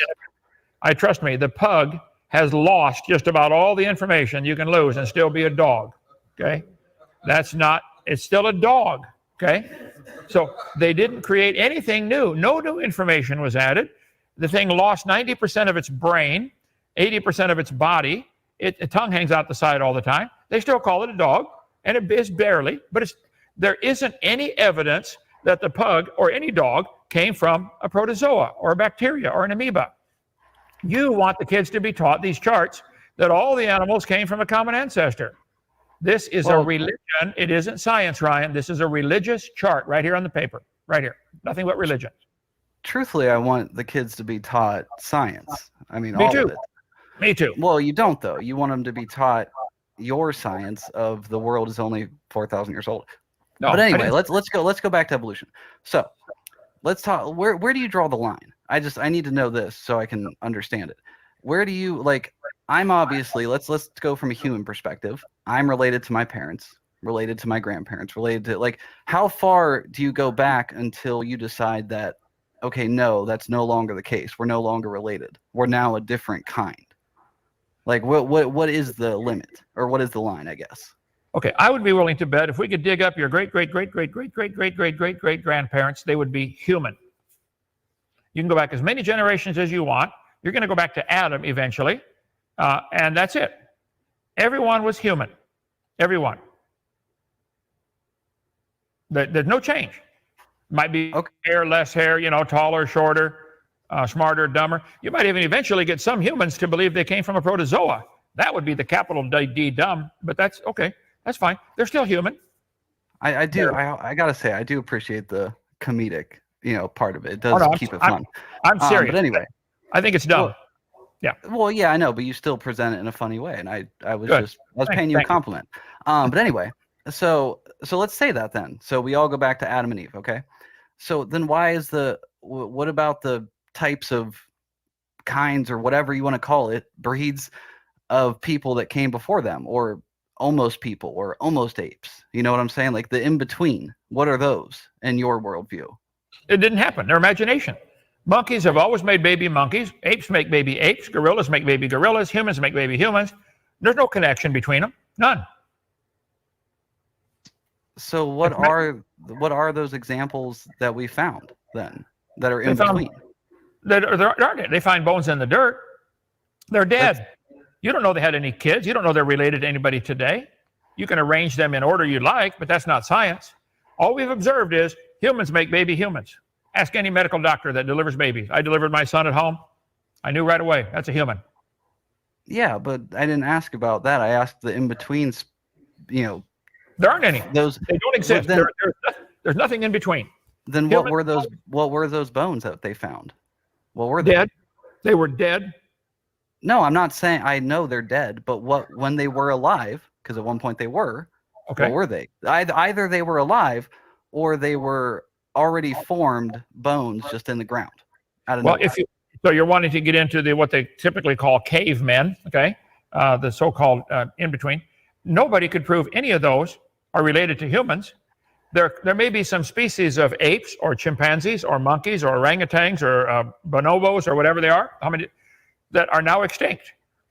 Extinction is the opposite of what you need for evolution. We don't see anything new coming on the scene. If you found an unusual animal in the ground, dead, the bones, and you say, wow, none of these are left alive today. T-Rex, for example, I believe they're probably extinct. Okay? That's not intermediate between anything. It certainly didn't turn to a chicken.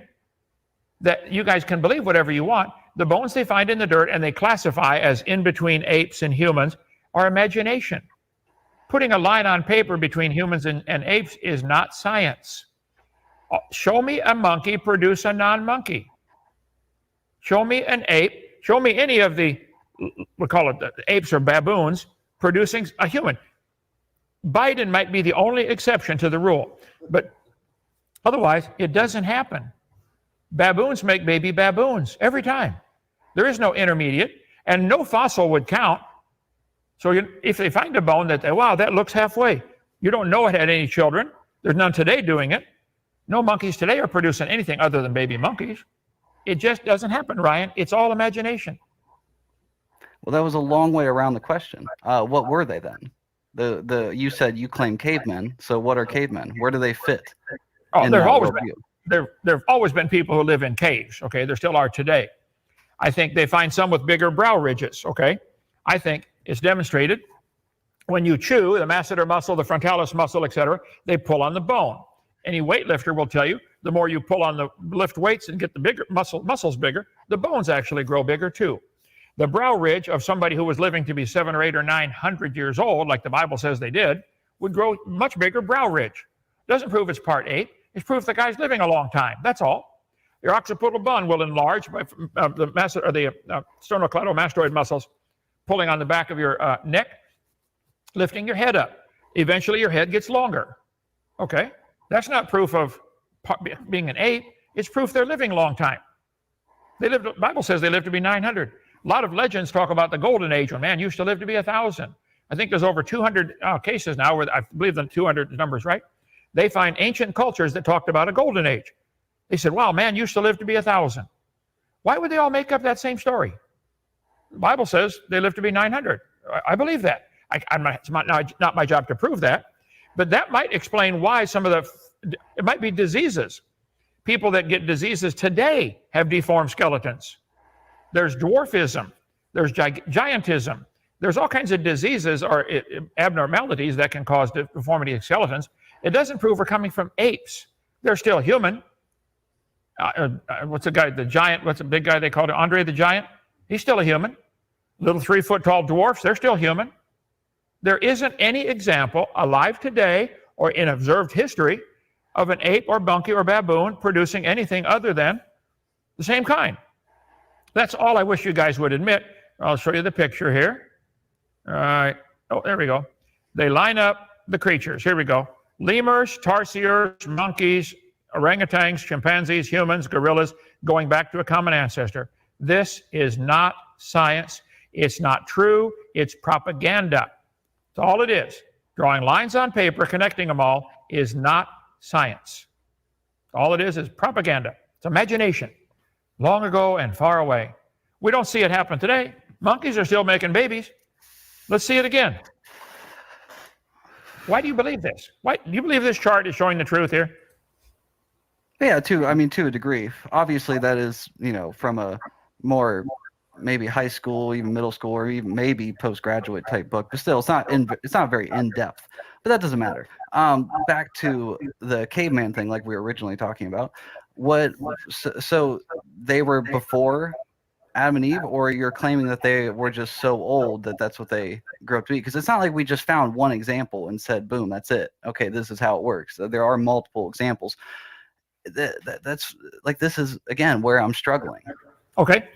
The Bible, this is a chart I made from the dates given right in the Bible. Genesis chapter 5 gives the dates of all the people going down to Noah, and they lived to be roughly 900, 969 is the oldest with Methuselah.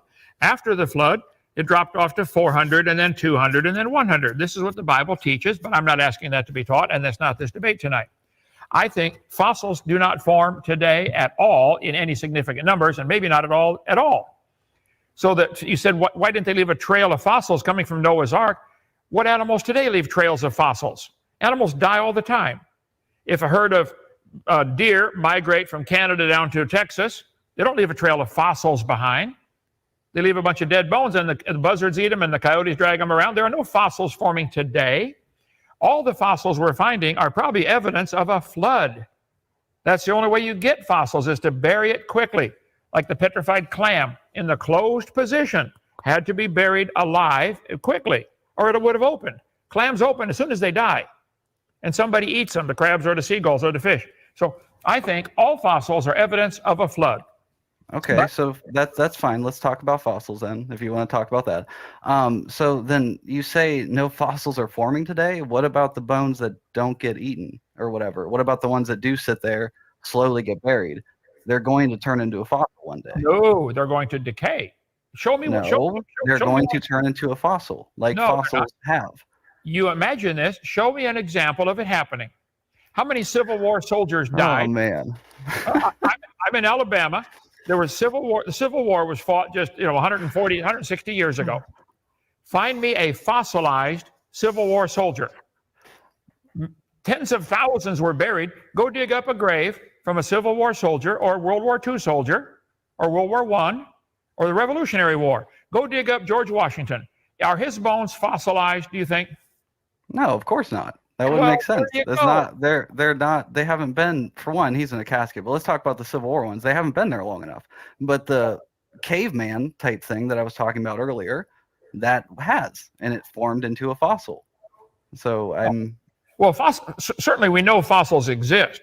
We know how old they are because of radiometric. No, we don't know that. I've got a whole museum at our science center full of fossils of all kinds of things. No question. Fossils exist. I think they require very special conditions to form. Instant burial in mud, preservation from oxygen, because the bones, the people that they bury in just a wooden casket, their bones and everything dissolve. Bones and everything, they don't fossilize. Fossils are not forming today unless they're buried in mud, just like the flood would do. I'm making a statement. I believe, I'll call it 99.99999% of all the fossils in the world formed because of one flood. So the bones they're finding with the larger brow ridge or the longer occipital bun are probably fossils of some of these 900-year-old people that died in the flood because they didn't believe Noah and get on the ark. So show me any Civil War soldier that has fossilized.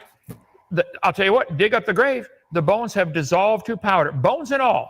They did not fossilize. Do you not know what a fossil is? Fossils aren't bones. They're the impressions. No, it's not. That's an impression fossil. It's a replacement fossil where the minerals in the ground have replaced the cells. Yeah, and then calcium forms around the bone too for those types of fossils. But regardless, they're still fossils. I taught this for years. There are several different types of fossilization processes. Replacement fossil is what most of them are that they want to build the dinosaurs in museums out of. The bone has been replaced by minerals in the ground. Show me a Civil War soldier where his bones have fossilized with the replacement process. Well, no, sorry. Okay. So then if that's the case, then why can't you make fossils? Why can't you bury bones very quickly in a localized flood and make fossils? Under pressure, Joe Taylor at the Mount Blanco Museum in Texas has, I think he's probably got the best knowledge on that topic. Are we able to make fossils today? If you bury them under mud, under pressure, under heat, with enough minerals, possibly you could replace the bones. But we don't see it happening in nature. How many Civil War soldiers died? Over 1 million. We do see it happening in nature. That's what fossils are. It happened in nature. And you just said, like I said, why can't we do it? And you just said we might be able to. Well, why not do it then? It should be that easy, right? Okay, it certainly doesn't happen easily. Show me where it happens. I thought I had a whole section on fossils here. Every fossil is an example of how it happened. Every fossil that we found. But no fossil would count as evidence for evolution. You don't know that had any children. Dig up the Civil War bones. Could you prove that guy had children? No. It doesn't have to have had children. It's still an example of that population of organism. And once again, then what are fossils? If they didn't take that long to create, what are they? I think the fossils most of them are replacement fossils where the minerals in the ground have soaked in. As the cell decays, the minerals soak in and preserve the exact shape of the original bone. Yeah. But there's no bone left. But they do find dinosaurs where the tissue is still soft. I mean, muscle tissue, blood cells. I mean, you're cherry picking there. But regardless, it's still a fossil, and it does show, and we know how old it is. Like, what? So you don't believe in radiometric dating either? Wait a minute. We know how old it is. You want to go off onto a new topic, radiometric dating? You don't know how old it is. No, we're talking about fossils still. Here, I'm saying we know how old fossils are. Brian, how old is this clam right here? Brachiopod. How old is it? Well, I haven't, obviously, I can't perform tests on it. I'm not an expert to do that. But there are scientists out there that can tell you how old that is. Well, this clam, we have thousands of petrified closed clams in our museum here.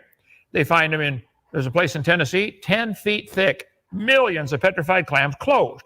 Had to be buried rapidly, buried alive, or it wouldn't have happened like that. Then the clams, if you find a clam, take it to any university and say, how old is this clam? Take it to your university. First question they're going to ask you, where did you find it? Because they're going to date it by the geologic column, which does not exist anywhere in the world except in the imagination, along with evolution. If it exists in the imagination, along with billions of years. Ryan, billions of years would be your enemy. The sun would have burned out. The moon would have... No, it wouldn't have. No, if you're going to talk about going on different topics, the sun would not have burned out. Do you not realize how massive the sun is? Anyway, back to the fossils, because you're trying to go on something else. Okay. We do know how old they are. Like there's no debate that we do. That is a science that we do. See, this is what I was talking about in the beginning, why it's dangerous. You're not just discrediting evolution. You're trying to discredit science in general. You're misrepresenting science and religion. Okay, I am trying to purify science. There are some impurities that have gone into our science class. Before Darwin, You can still take science. Did anybody learn any science before Darwin? Yeah, forget Darwin. Darwin doesn't matter. Evolution Okay. doesn't rely on Darwin. And back to fossils. Okay, no, before the evolution theory came up, did anybody study science? Did Archimedes? He didn't believe in evolution. Did he do anything with science and buoyancy and all that kind of stuff? Sure. Evolution is unnecessary for science. It's not part of science. It's a religious belief. We don't observe any of it. You don't need it. No medical doctor in the world thinks about evolution when he's doing surgery. He better know his anatomy. This is the biceps, the triceps, the femur, in the leg. Yeah, I know what anatomy is. Sure. He doesn't need to do. Evolution's a useless theory, if nothing else, but there's no evidence for it. But you're not just discrediting evolution. You're discrediting so many different types of science. No. Radiometric dating, astronomy. Like you're discrediting a lot. Okay, We're Ryan, trying to, I should let's say. just take astronomy. The Big Bang Theory says the universe, observable universe, is 56 billion light years across. But it's only 17 or 13 billion years old. Wait. If you had an explosion from a dot. Expansion. Oh, sorry, rapid expansion. Oh, yeah, rapid expansion. Expansion. Yeah, if your dot rapidly expanded 13.7 billion years ago, then it should only be 27.5 light years across. But it's 56. What happened? Did the matter travel faster than the speed of light? We observe that now because the universe is still expanding. I agree the universe is expanding because of the red shift. I agree. I don't discredit astronomy. I love it. We got a stargazing deck up here. How many telescopes do we have in our science center? We got both the refracting. Well, you are discrediting it though, because astronomy says that it all. You just did. Astronomy is the Big Bang Theory is part of astronomy, and you're saying in your world that a deity just all of a sudden popped and bam, there's the sun and there's the stars. That's not what astronomy says at all. Not even close. Whoa, Ryan, you believe there was a pop and a bang or whatever you want to call it, and everything came from a dot smaller than a proton. No, that's just the theory. That's not proven. We don't know that. Well, then no why one are says we know that. Why are we teaching that in school as if it's part of science? We're teaching it as a theory. No, you're not. Yes, it's called the Big Bang Theory. Here we go. Here's it's not the called the Big Bang Proof. The textbooks right here show kids this picture. Oh, there we go. The Big Bang Theory. 13.772 billion years ago, everything was in a dot. This isn't science. This is the only thing they present in the textbook. Are there any other theories to compete with this Big Bang Theory? Yeah, absolutely. I said one earlier. Carl Sagan even said it himself. What if the universe was just always here? We don't know. That doesn't matter. But is that the only two? Wait. Is that the only two? Either it came from a Big Bang or it's always been here. Is there a third theory? Of course not. There's a bunch of theories out there. The point is you're discrediting all of them. You're saying your theory is that something just created it out of nowhere. Okay, let's give it a third your theory isn't even much different than the Big Bang Theory, quite frankly. Well, my theory says God created the heaven and the earth. Why isn't my theory taught? Well, it can be. It can be taught in religion class or theology class, social studies, even history. In the Big Bang it is taught in certain schools. No, this should be in a religion class too. This, if not science, nobody's seen this. No, because that is a scientific theory, and that's what it's taught as. I don't know what school you went to, but I was taught in my school, which also did have a religion class. I was taught it was a theory because it is. Right. And so Carl Pagan adds another one and says, it's just always existed. Man, you love those little jokes. Yeah. So this is not even a good theory. It's a religious belief. It violates the laws of thermodynamics. It is a decent theory because if it's expanding, it's logical to think that it at one point started at a single point. It's again not proven. It is a theory, but it's a more logical theory than a deity just went boom and there was the stars and he created the earth first and then he created the sun and then he created the stars because that makes more sense somehow. Okay, I'm going to jump in, guys. Let's do this because it's been a ton of fun. It's been very lively. We are about 12 minutes over on the discussion portion. Ryan, since you started the discussion, Kent, let's give you the final word on the discussion. So feel free to wrap up your thoughts and points. Then we'll do, let's say, 3-minute closing statements. we'll do a shorter closing statements just so we can get to some audience questions. So Kent, go ahead in terms of the discussion, have the last word, makes a few final points. Okay, again, 40 topics on the table here. I'll have to do a whack an atheist, just whack a evolutionist, just for you, Ryan. Okay. Oh, you can put me under atheist too if you want. I would love it. I would love to react to that video. Please do. Evolution, the theory that all came from a dot smaller than a proton, has no supporting evidence. There is no evidence of an amoeba or bacteria or an E. coli or any of them or protozoa ever changing to anything else. Getting a new diet, being able to digest something new, is still an E. coli. So the theory that he wants us to believe in, the religion, I'll say, that he wants us to believe in, that these family trees mean something, is nothing but a religion. And he said, if I recall, he believes he's related to an octopus. Okay, that's fine. Add that to your chart, Donnie, one that's related to a strawberry. You can believe anything you want. All we've ever observed is octopus make baby octopus, nothing else. Humans make baby humans, nothing else. You're not even capable of making anything else. So these charts are pure imagination. They're not science. I resent everybody being forced to pay for your religion in the school system. You guys need to go start a private school to teach evolution and get it out of our science class. To say a protozoa turned to a human is dumb, real dumb. God said they'll bring forth after their kind. That's all we've ever seen. Sounds like maybe that's scientifically accurate. You guys believe protozoa turned to everything. Frogs, humans, spiders, everything. This isn't science. That's all. I just wish you guys could admit or understand. You don't even see it. But I wish you could, first of all, see and then admit, wow, I do have a religion. I believe in evolution. You don't know. It's not part of science. You believe in it. Capital B, believe. Okay, go ahead. Okay, thank you, Kent, for those final words in terms of the discussion. That was over an hour of nonstop discussion. So great endurance. That might have been one of our longest discussion portions. Audience was loving it. Maybe we'll have a round 2 in the future. So Ryan, if you want to respond, to points there, save it for your closing statement here. Let's do 3 minutes each. So Ryan, take 3 minutes. Kent gets 3 minutes for a concluding statement. Then we'll get into as many questions as we can. Okay, Ryan, go ahead. Floor is yours. Yep. So for my closing statement, it's kind of like my opening one. You don't care about the science. So I'll just explain again why this is so dangerous. You yourself, you just said to put evolution into a private school for a religious class, but you also throughout the debate shown and said how different types of science and studies of scientific fields are also not true. So you're not just denying evolution here. You're denying so much of science, and that is dangerous. It's not only dangerous for the future generations that could potentially change the world, but now won't because they adhere to your, skepticism at light and just straight denial of science.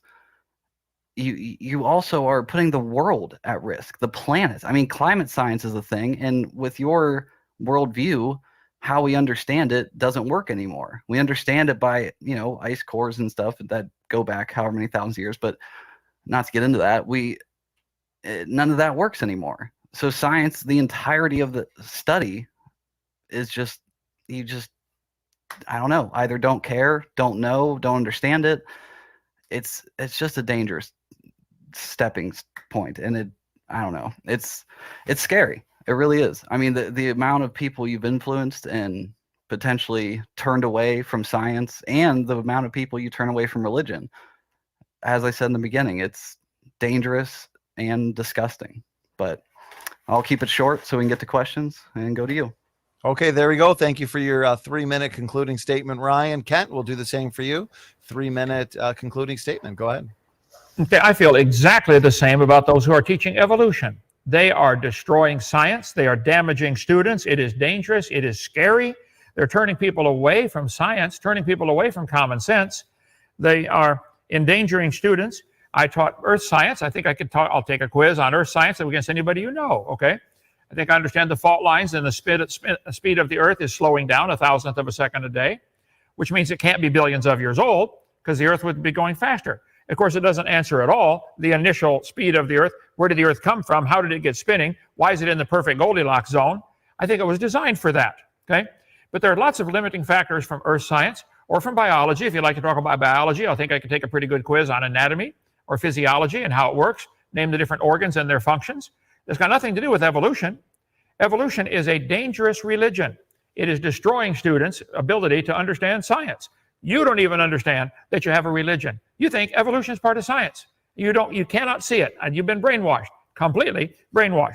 So I think the evolution theory is turning students away. It's dangerous, it is scary, and what you said about what I'm doing is exactly what you are doing. I'm not doing it at all. I love science. I think we should teach the students, look, boys and girls, why is the Earth wider at the equator than the poles? Oh, it's flattened out a little bit because it's spinning 1,037.6 miles an hour at the equator, depending upon your altitude. I think I can talk about fault lines, slip fault, strike fault, San Andreas fault lines. I think I can talk about the oceans and the salinity gaining salt every day. They're 3.6% salt right now. Can't be more than a few thousand years old, or they would have gained too much salt. That there's the erosion rates. Grand Canyon probably formed in a week. It wasn't millions of years. It was millions of gallons. Millions of gallons. So I think the logical scientific explanation for the world is God made everything in 6 days. That's the only way symbiotic relationships work. And there was a giant flood that destroyed the world, formed the layers, and fossils, full of fossils, millions of dead things found in rock layers all over the world. Wow, might have been a flood. And these family trees, like Mary Leakey admitted, are a bunch of nonsense. They're not a family tree. There's a tree of humans, but they're not related to the tree of apes. I think it's just pure imagination, and it's dangerous to teach kids that stuff. We're teaching them, kid, you're an animal. Then we sit and wonder, why are they acting like animals? Brian, if evolution is true, how do you tell right from wrong on any topic? How do you tell right from wrong? Where's your standard? I got a standard. I can measure things. Wow, this book says don't kill. Why would it be wrong to kill with your religion of evolution? Go ahead. I'm done. Okay, thank you, Kent, for that 3-minute concluding statement. Gentlemen, thank you so much for the debate, Kent and Ryan. And let's just get right into these questions. So, all right, here we go. Where do I start, I guess? Okay, we'll just start from the top. Tanya Brown, question for Ryan. Is E. coli really proof of evolution, considering they could already metabolize citrate and mutations broke the regulatory genes, preventing it in oxygen nets? Ents. I'm not sure that last word. Go ahead, Ryan. Yeah, I mean, again, it's just one small piece of evidence for evolution. It's not to prove it. And yes, of course, these things may have existed, but those particular ones did evolve. And that was my point, that we do have evidence and we have shown that things evolve. That's just one example. There are others, of course. I think if I could reiterate her question a little bit in a different way, I think she's asking if the alteration, the change that was seen in the E. coli bacteria, if it was due to degeneration of pre-existing systems, can that be used for, forward evolution, basically? Oh, but yes. Also, yes, because those ones that it started at were not like that. So it's still changed. It's still like evolution doesn't say things have to go forward. That's kind of a wrong way to look at it. It just says that things change, things adapt, and they evolve. That's evolution at its core, is just things changing.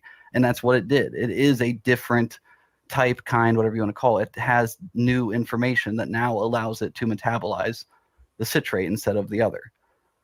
Okay, appreciate it, Ryan. And there was a clarification in the chat. Looks like the ENTS stands for environments.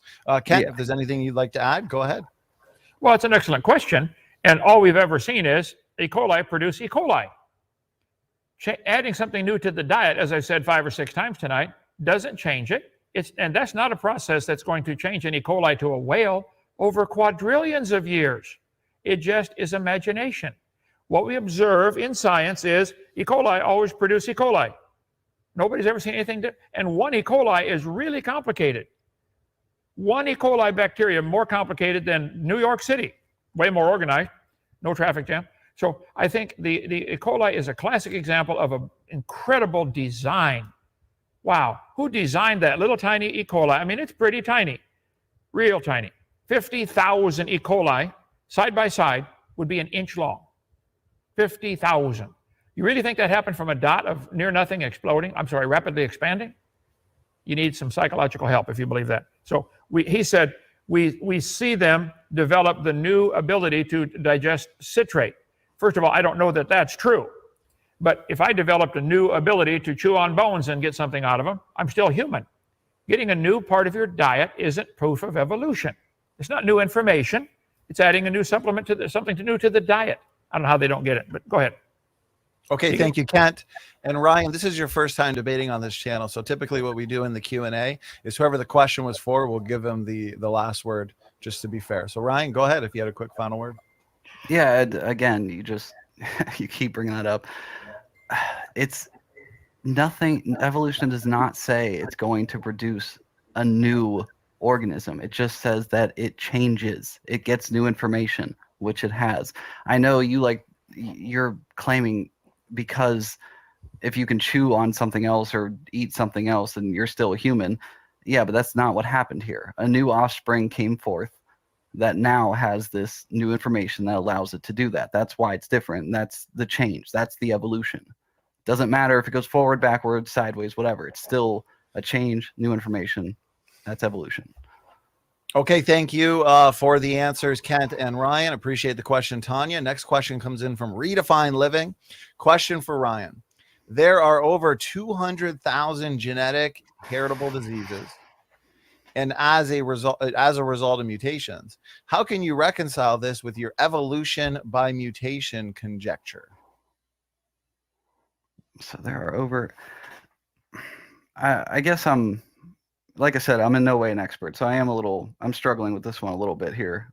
It's, again, I guess what you're not seeing is evolution is just change. It's not like all those different 200,000 whatever diseases. They all started from one point and then changed into all the different kinds or whatever you want to call them. And maybe you can clarify for me there what exactly they're trying to ask. Again, I'm not, like I said, not an expert in anything, so I'm just too dumb for this question. Sorry. No worries. Appreciate it, Ryan. Kent, floor is yours, brother. Well, this is an example where all mutations that have been observed are harmful or fatal or neutral. They do nothing. Where is a mutation that added information? If there's a mutation where a person is no longer able to process vitamin C, for instance, in their body, they're going to have a problem. No new information was added. They lost something. The ability, some people are lactose intolerant. They can't, is that a mutation? I don't know. I did some study on that. But let's assume this number is correct. 200,000 genetic inheritable diseases result in mutations. Let's assume that's correct. Where's the ones that added information? You'd have to have a whole lot of new information to go from a protozoa to a whale. Protozoa don't produce milk. Protozoa can't have a tail. They don't have eyes, respiratory system like that. So it's dreaming, Ryan, absolute dreaming, that these changes that you claim happen can add up to make evolution to draw these charts that they draw. That's not science. Okay, thank you, Kent. Over to you, Ryan. Last word. Yeah, I guess that does kind of. So added is the wrong way to look at it. It's just new information. It doesn't have to. If something is taken away, then that is new information, regardless of whether you're looking at life or something as simple as a sentence. Take a word away. You like your analogies. You take a word away, the sentence is now it's new information. It's a different sentence, and that's what evolution teaches. That's the whole point. It's that things change. It doesn't say they have to add something. It doesn't say they have to take away something. It changes. It evolves. Okay, thank you for that final word there, Ryan. Next question comes in from Zach. Appreciate the question, Zach. And it's a question for you, Kent. So he asks, weren't Adam and Eve made from rocks or dirt? Well, for God to take dust of the ground and form a human is very different than to say the dust formed the human by itself. I think you'll find that people can take iron ore out of the ground and smelt it down, make iron, and then turn it into cars and other things like that, or cell towers that Ryan climbs, okay? So I think an intelligent person can take clay and turn it into a statue, for instance. Wow. But that's not to say the statue can form itself. So this is very different. The evolutionist wants the clay, the rock, to turn to a human without anybody doing it. For a person or for an intelligent designer like God to take dust from the ground, form it into a man and make it come alive, that's a whole lot more believable than to say the dust of the ground made a man by itself. This had a designer. Okay, appreciate it, Kent. Cool statue, by the way. And Ryan, question it doesn't. I guess I'll respond more to kind of what Ken said and this. Exactly that, though. So your belief is that things were just magically made from rocks, but that's not what evolution says. And again, that's talking about abiogenesis, not evolution, but we'll still talk about it. It says that those minerals came from rocks that eventually formed into what we could consider life. It didn't even come from rocks, the water pouring onto them and then formed into the minerals that then formed into what we call life. But again, that is just one theory, and that's abiogenesis. It's not evolution. But still, anyway. Okay, thank you, Ryan. Question was for you, Kent, this time. You get the last word. Go ahead. I definitely believe Adam and Eve were made from the dust of the ground, and God, outside of time, space, matter, did it. That is way more logical than to say the dust of the ground made itself. Organic evolution is certainly part of the theory. Organic evolution, or the origin of life is part of the theory. They want to avoid that like the plague because they don't have an answer for it. Because it's impossible for the rock to make themselves into a human. I could take bricks and make it into a brick wall. The brick wall cannot make itself. The clay out of the ground cannot make this statue. Can't do it. But a man could with the clay. Okay. Thank you so much, gentlemen. Thanks, Kent, for the final word. Next one comes in from Vans 182 Workshop. Thank you so much for the super chat, support, and question. This one's for you, Ryan. So Vans asks, do you believe in the law of monophyly? If so, why didn't the first single-celled creature stay the same? Did it break the law? Stayed the same. I'm sorry. Did they actually, Ryan? Yeah, if you could maybe repeat the last 3 seconds. So sorry. Go ahead. No problem. The first single-celled creature did stay the same. Stayed the same for a very long time until natural selection, evolution. It evolved a new bit of information that turned it into something slightly different, and then slightly different again, and then again and again and again over billions of years, of course, millions of years, whatever. But that's the point. It's not that it broke the law. It's part of it. That's evolution. It evolved and changed. It's definitely better than believing that it all just popped into existence by a magic being. Thank you, Ryan. Kent, over to you for a response. He just talked out of both sides of his mouth. The law of monophyly says things don't change. They always stay the same kind. Cows always make cows. Bacteria make bacteria. E. coli make E. coli. But yet, over time, he now wants to have both. He wants to have it stay in the clade, stay in the phylum, monophyly, but also be able to go out of it. Which is it? Which is it, Ryan? Your theory does break that law.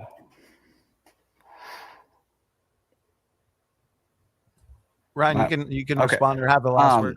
Yeah, absolutely. No, again, it doesn't, because it's just like the E. coli, very, very minute, slight changes over a long period of time. Get your pacifier back out. That is evolution, and eventually, yes, it did form into a different kind of creature or breed or whatever you want to call it. I mean, it doesn't matter what word you use. It's how evolution works. It changes. Things change. Things evolve. Everything.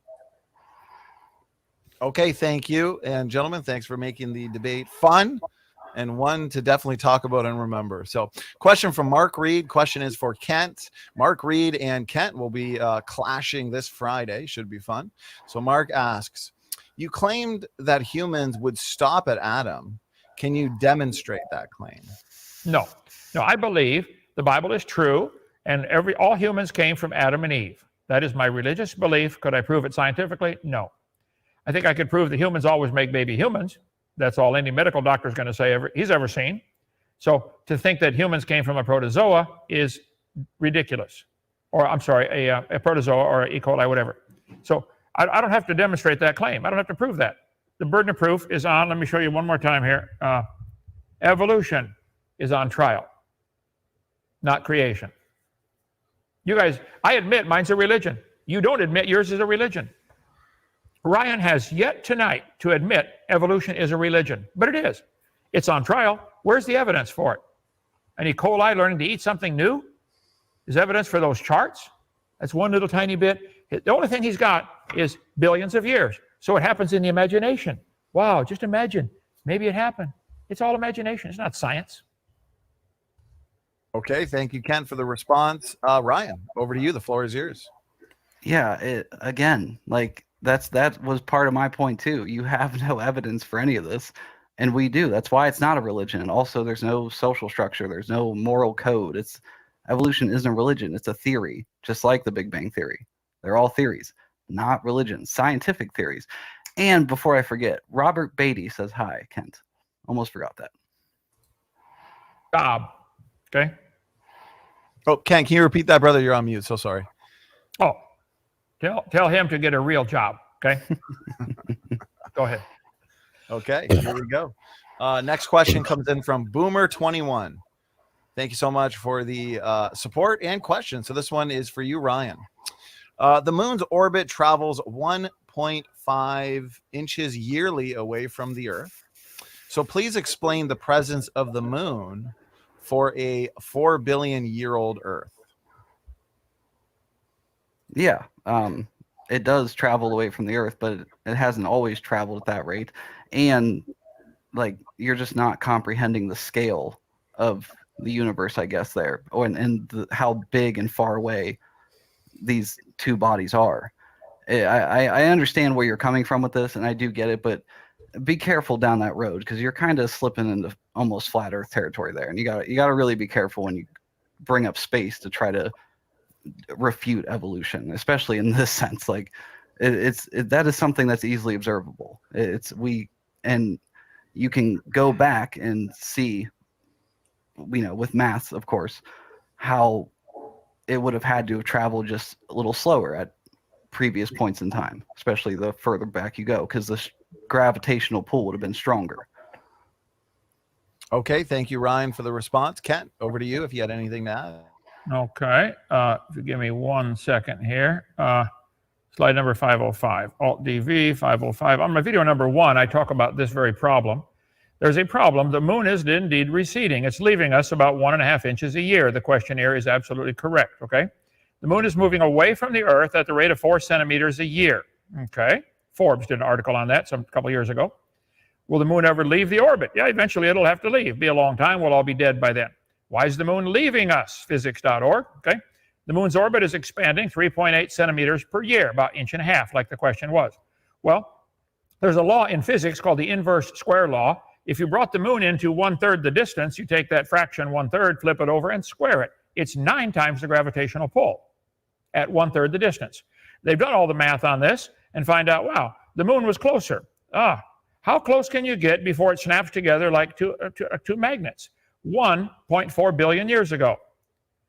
That the lunar recession rate demonstrate clearly the recession of the moon indicates the lunar orbit collapses a little over 1 billion years ago. Astronomical Journal. Okay, I like astronomy. And astronomy says, wow, the Earth can't be 4.6 billion years old. There's some science for you, Ryan. There's your astronomy. The lunar semi-major axis is expanding. I understand. I taught math and science. I love science and math. And evolution is not part of science. It's a religion. Here, show you the article. Look it up yourself. They've known for a long time the moon cannot be 4.6 billion years old. So get a new theory. Okay, thank you, Kent, for that response. Ryan, question was for you. Get the quick final word. Yeah, the moon's not 4.6 billion years old. It's just not. The moon's not as old as the Earth. It's made up of parts, like the parts of it are as old as the Earth, but still the moon formed separately from the Earth. They're two different bodies, not the same thing. And I understand where you're coming from, Kent, with that, and I have looked into that. But again, I'm not an expert, and I'm quite frankly an idiot. But I still know that, yeah, when you read the actual article and read other ones in the contrary that actually show what happens. It makes way more sense than what you're trying to portray. But anyway. Okay, thank you, Ryan. Next question comes in from Vittoria DeSante. Thank you for the support and question. Question is, I believe, for you, Ryan. Let's go through it together. Do different kinds just lose genetic information in order for variety within the kind? Where does the new genetic DNA coding arrive from in order to finally push one kind eventually into another kind? Yeah, so that's, I mean, I can see why that would be for me, or even him, I guess. But that's what I want to know from his perspective. Like that's why he doesn't like to define the word kind, and why it's so generic. When you talk about species, it's pretty easy to distinguish the two. It's especially with genetic information. But when you talk about kinds, then things just get confusing. I mean, those dogs you talk about, they do have different information between the subspecies, but again, you just say all dogs are dogs, even including wolf and coyotes, and I guess do you include foxes in there and stuff like that too? Because they're definitely different, and they definitely have different information, different genetic coding. And yeah, I want to know that from Kent's perspective for sure. Okay, thank you, Ryan. Kent, over to you. Well, everything we've observed in all of recorded history says variations can be produced by artificial selection or by natural selection. You can take watermelons and select for smaller or select for larger, but you're not going to change it to anything outside of watermelon. It's going to be the same kind. There are now over 1,000 kinds of mangoes. Man has selected, I like this one, it tastes better. I'll raise that in my garden. Somebody else says, oh, I like these, they're bigger. I don't know about mangoes, I don't care. But they're still mangoes. Nobody's ever observed an apple produce a non-apple. You have a religious belief that you are related to an apple. So Ryan, I'll ask you, your charts show apples on that chart having a common ancestor with humans. Do you believe you're related to an apple? Yeah, obviously. But again, like just with the mango thing, they are different species of mangoes. It's just like everything. They're different species. Like they're different kinds. That's why when you say you define the word kind, it's too vague. And that's why we have the word species instead of kind. That's why evolution works. And it's why, whether you're talking about artificial or man-made evolution or natural evolution, whatever you want to call it, it's still all evolution. It still changes, still new information, different species. And again, no one says a dog is going to produce a non-dog or whatever. That's not how it works. But yeah, I know. You got your script. Ken, did you want to respond? Well, it's not a script, Ryan. I'm right, okay? All we've ever observed is exactly what the Bible said would happen. They bring forth after their kind. E. coli produce E. coli. Apples produce apples. Might be a variety. 17,000 species of wasps. 3,000 varieties of tomatoes. Still a tomato. God said they bring forth after their kind. There are no examples of any single-celled, multi-celled plant, fruit, animal ever doing anything other than bringing forth after their kind. So if they can bring forth, they're the same kind. An apple and a mango cannot bring forth. An apple and a pine tree cannot bring forth. An apple and a human cannot bring forth. But your great-great-great-great-great-great-great-great-great-grandpa was an apple. I'm sorry, related to an apple. It's your great-great-great-great cousin, right? 87 billion degrees different, levels different. So I don't know how you can't understand that what you have is nothing but a religion. It's never observed. They bring forth after their kind. These phylogenetic trees, putting animals, fungi, and plants, apples and animals, humans, going to a common ancestor, it's criminal to teach that to kids. Teachers ought to be fired for using those charts and teaching that stuff in public school. That's destroying kids. Kids don't understand. You don't understand science. You went to public school, I bet, and you were taught this stuff, and you're so confused now, you have no clue what science is. What can we observe, study, test? We don't observe this stuff happening. That's why you go to your millions of years all the time. Give me an address, Ryan. I'll get one and send it to you. Pacifier. Millions, billion. You want billions on it or trillions? Go ahead. Okay, Ryan, you can have the final word if you'd like. Question was for you. Yeah, sure. It's again billions, not trillions. And it still comes down to they are different. They have different genetic information. I don't get what you don't understand about that, and you don't understand science equally as much as I don't. Probably more so because you're teaching it wrongly if you are teaching it, which you don't have a degree. So I don't see how you ever did. Okay, let's keep it clean, gentlemen. Seth Fitcher, thank you for the super chat. And Ryan's question for you, short and sweet. If I told you 10 different lies, would you still say I am telling the truth? Interesting question. I like that. So no, obviously, but again, I'm trying to correlate this with evolution. If you're saying, I guess I don't. Maybe help me understand that. How they're trying to correlate that, if they are. Ken, did you want to add anything to that? I think this is the first time tonight I agree with Ryan. I don't think I understand that either. If I told you 10 different lies, would you still say I'm telling the truth? Well, Yeah, I would say no. But yeah, I don't understand. They keep telling the lie of evolution over and over and over, and people believe it. Hitler said they would. You keep telling the lie over and over, they'll believe it after a while. I mean, you're telling the lie of creationism over and over, and some people believe it. Telling the lie of what? Creationism. Oh, Young no. Earth creationism. That's the only logical conclusion. Nah. All right, here we go. Question from Born Again RN. Question for Ryan. If evolution is just change, wouldn't asexual reproduction be more beneficial? In some cases, yeah, it absolutely is. There are organisms that are asexual. And in those cases, those particular types, kinds, species that evolved for that to be more beneficial are asexual. Just like for us, it's mammals, I would say in general, it's beneficial to not be, because that's how we evolved. Again, I think this is tying it back to, they look at evolution as needing to move forward or needing to add something, needing to change to be better. And that's not what evolution is. It's just change. It's just a different, coding, different anything, different trait. It's just change. It evolves. That's what evolution means. Okay, Kent, over to you if you had anything to add. This is a wild belief. He believes it improves, though. It adds new information. We don't see that. And with an asexual, I can't read the words, something's wrong with your screen there. Would what be more beneficial? Would an asexual reproduction? It'd be boring, but no, go ahead. I'm done. Okay, I think appreciate it, guys. What we'll do is one more question out of this huge pile of questions. Let me pick one. Then we're going to wrap it up. Time has flown by, but we are got to wrap it up somewhere. So let's see. What question could I get to? There is a lot. Thank you so much for the questions. Here we go. Final question. We'll make it for you, Kent. Cryptid codex.